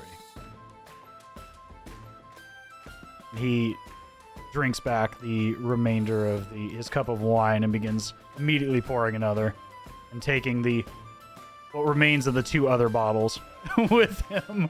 Yeah. Might as well. It's free for you. Thank you. Come again. As he walks away. Cool. What would you all like to do as Christian walks out of the room with his companions? So what did he ask us to like receive or retrieve or like for him? We're gonna come back in 2 weeks and Yeah, go into like and a that's it. queen's fighting pit of some sort or something like Yeah, that. yeah. Well, we've got like a bit of a like kind of I mean, he's given us some kind of a diamond like as a bit of a deposit that we know he's hopefully gonna rock back up, and then also proof that it's him when we get here and he doesn't just pull the same kind of I don't know who the fuck you are. Yeah. If he does, then it's like now there's a third one, which is annoying. Yeah, that's true. There's like clones of this fucking guy. No, yeah. So I think everything went pretty well there, as well as it could have. I mean, Yeah. I had to buy wine. I mean, you had to buy wine. Yeah. Which is George. bummer, but whatever. Whatever. And when you Couldn't deal have with afforded one of those bottles. thieves, you get stolen from. Yeah. Yeah. So, Right in front of you sometimes. yeah, I like. So, it's definitely curious which the real Christian Lament is, right? Like, seems like this one is the real one based on what we're going to encounter, right? Like, if we show up in 2 weeks and we go to the whole thing, it's gonna, like, it wouldn't be the right, like, so presumably at least. So like, if this is the real one, it's like, well, now I want to get that fucking staff back because I'm pissed. I went through all that trouble. We fought that fucking zombie man. We did get a ring out of it. I mean, we did, like, I mean, Yeah. I wasn't there, but, like, you guys Yeah, did get I mean, your we got reward. paid for it, but Wasn't the getting same paid guy. for it wasn't the reason I did it. Yeah, you did it to build some, Yeah. some reputation with this guy, yeah. Yeah. Yeah, no, I feel you. So. Right. Well, Just that for opens the- that question at least, and we're gonna figure out who the fuck that guy is. Okay. Is there anything else you all would like to do here in Buckle Down Row, or are you heading back the way you came towards? I'm good to head back. Okay. Yeah, This was the only thing. All right. Yeah, I I think think we're we're good to go back. For the sake of brevity, I'll be merciful and I won't make you guys roll on the way back. We'll say it takes you quite a while as you're being very, very cautious on your way back, as it's. Mhm. Or are you intending to stay till the morning? I would think we'd just stay till the morning so that because it would be dangerous going back, but Okay. just Yeah, I we mean, have a whole extra day. There's no reason to start a trip tonight, Right. It kills time, day to get there, chill, morning, day to go back, and then boom, our set will be done the next day. I think Okay. that's cool. We'll say you Makes guys, partake in some libations, buckle down row, and generally wind down the day. You find a rather ratty single room for the night that's quite cramped with 2 Goliaths, a Bugbear, and Tim's kind of folded up in the corner like a little mini transformer. But it's not unusable for a single night. in the morning, you head out back towards the garrison on the opposite side of the city, taking the better part of the day to get back. At this point, is there anything in between the time you arrive back to the time your weapons and armor are prepared that you would like to do, or should we just? No, I'm good. I'm good. Okay. I'm all good. Okay. Before we wrap up for the night, I'll go ahead and Giorgio, you can add 2+1 hand axes Okay. to your weapons. And Chugrulk, Tobias Crow, at the back of the smithy, when you arrive on the third day, has this immaculate full plate armor sitting on a table, prepared for you after having taken your measurements prior to your payment, or after your payment, taking your measurements, and it is this immaculate engraved armor, well covering, free moving as you try it on, and he fits it to you for the first time, well padded in the areas of maximum movement. You may add adamantine full plate armor to your inventory. Hot. Adamantine. I can only find half plate. Hang on. Just search search plate armor, and then adamantine should be one of the options. Essentially, it is considered magical for the sake of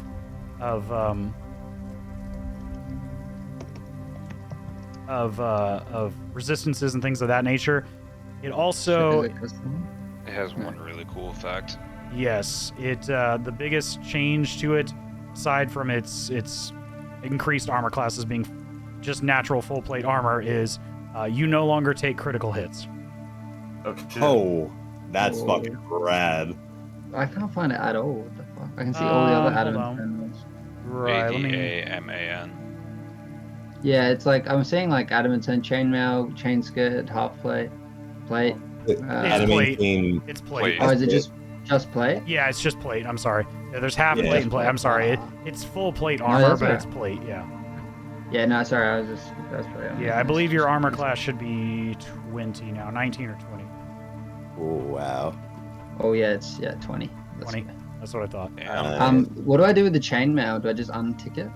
Yeah. You can Yeah. uncheck it if you'd like to sell it to him. He'll give you 125 gold for it. Damn. Oh, I definitely need that. Yeah. Okay. So you can go ahead and take that. Yeah, you can delete that out of your inventory and add 125 to your inventory. He needs the material right now.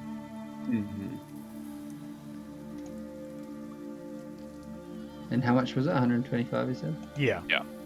Yeah. So delete the one out of your Yeah, inventory. I and- just okay. deleted that Cool. one.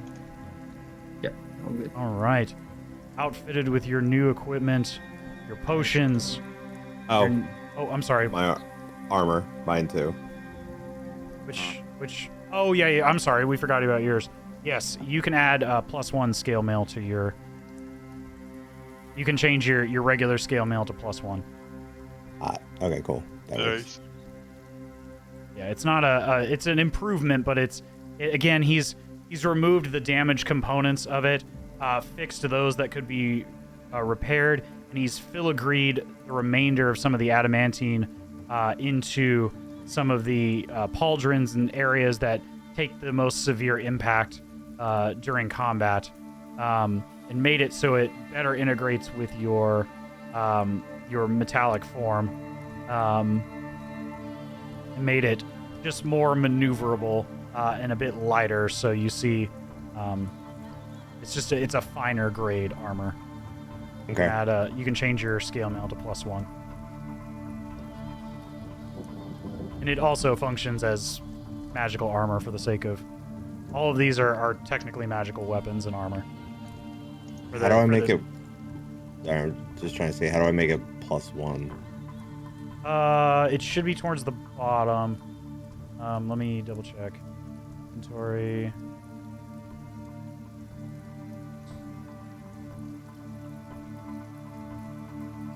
I thought there was +1 scale mail. Maybe I was. Yeah, so go hit the. There's a function that says load more at the bottom. Hit that. And then there, as you scroll down, you'll see scale mail +1 plus. Yeah, it's in blue. It's medium armor +1. It should be in blue. After I click on the actual armor? No. You're go to inventory, manage inventory. The little button next to the filter. Click on manage inventory. And search scale. Okay, I see it. Scale, and then You'll add that, and you'll delete your other one because he essentially replaced it with your other one. He used your other one to replace it.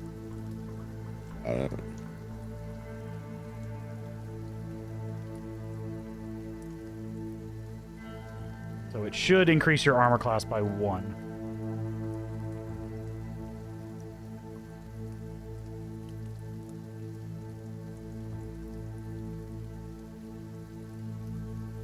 It's not doing it. I'll figure it out later. It's fine. It's not working for me. I'll look.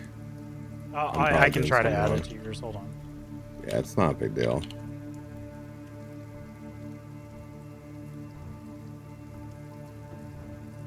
Oh, nope. I misunderstood what you said. I'm good. Got it. We're Got good. it? Okay. Cool. Yeah, we're good. We're good. I got it. Yep. Inventory. Yeah, you have to click on. Make sure you equipped it. Otherwise, it's not going to show up.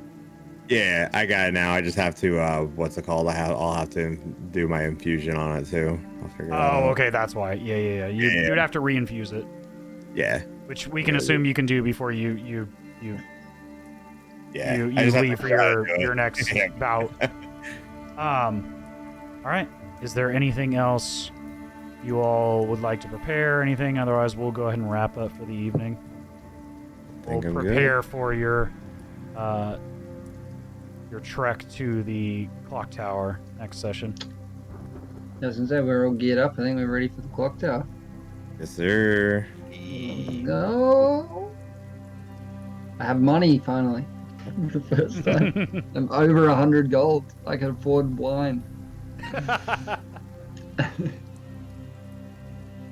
Yeah, that's where we'll leave it. You all are long rest, so make any preparations for next session, any infusions, anything you need to, spell changes, anything like that, as if you're starting on a fresh day. We'll assume you leave in the morning of this would be the morning of the third day, or mid-morning of the third day, before the assault on Temple Gate. Assault on Temple Gate. Yeah, that was a good amount of fun. Yeah. Yeah, and then the next one's gonna be fucking we scrapping, baby. Oh, we about to be scrapping. We scrapping. A new So gear some- and everything. Fun story twist tonight. Yeah. I'm 100% lost on what to do with this Christian Limit thing. Yeah, I was like, we're now looking for some fucking imposter guy. If I had a way to detect magic or something like that, I could, but like I don't. So I'm just like, I have to just talk to this guy and figure it out. And he's like, well, I don't know anything. So like, you know, and I don't know anything. I don't really know anything about Christian Limit except that we got him that shit. So like, I can't be like, well, you told me this. This is true, right? You know, I know X, Y, and Z about you, but I don't. So I'm like, well, okay. That's what I fucking get, I guess. Yeah, how were we supposed to know? Yeah, like. Yeah. Well, I mean, that's it. That's something to keep in the old think tank. That when we meet him for the third time and he starts being like, I don't know who the fuck you guys are. We'll be like, hey, buddy. Show him the diamond thing. He's like, anybody can make a diamond. Like, yeah, he's gonna 100%. I don't make diamonds. That's not even my seal. What the fuck? Oh shit.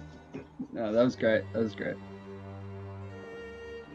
Yeah, I'm. Well, thank you I'm all for having me. I unfortunately do have to run because my folks Right. are waiting for me. They have arrived. So I love you all, and I will catch you in the next one. And yeah, thanks for having me again, and I can't wait for it. I'll be in the new digs and everything, so I'll be able to comfortably play, have the whole setup and everything. It'll be sick. Very, very excited. Nice, Budley. Happy movie, brother. All right, big love. Catch y'all soon. Later. Cheers, bud. See you guys.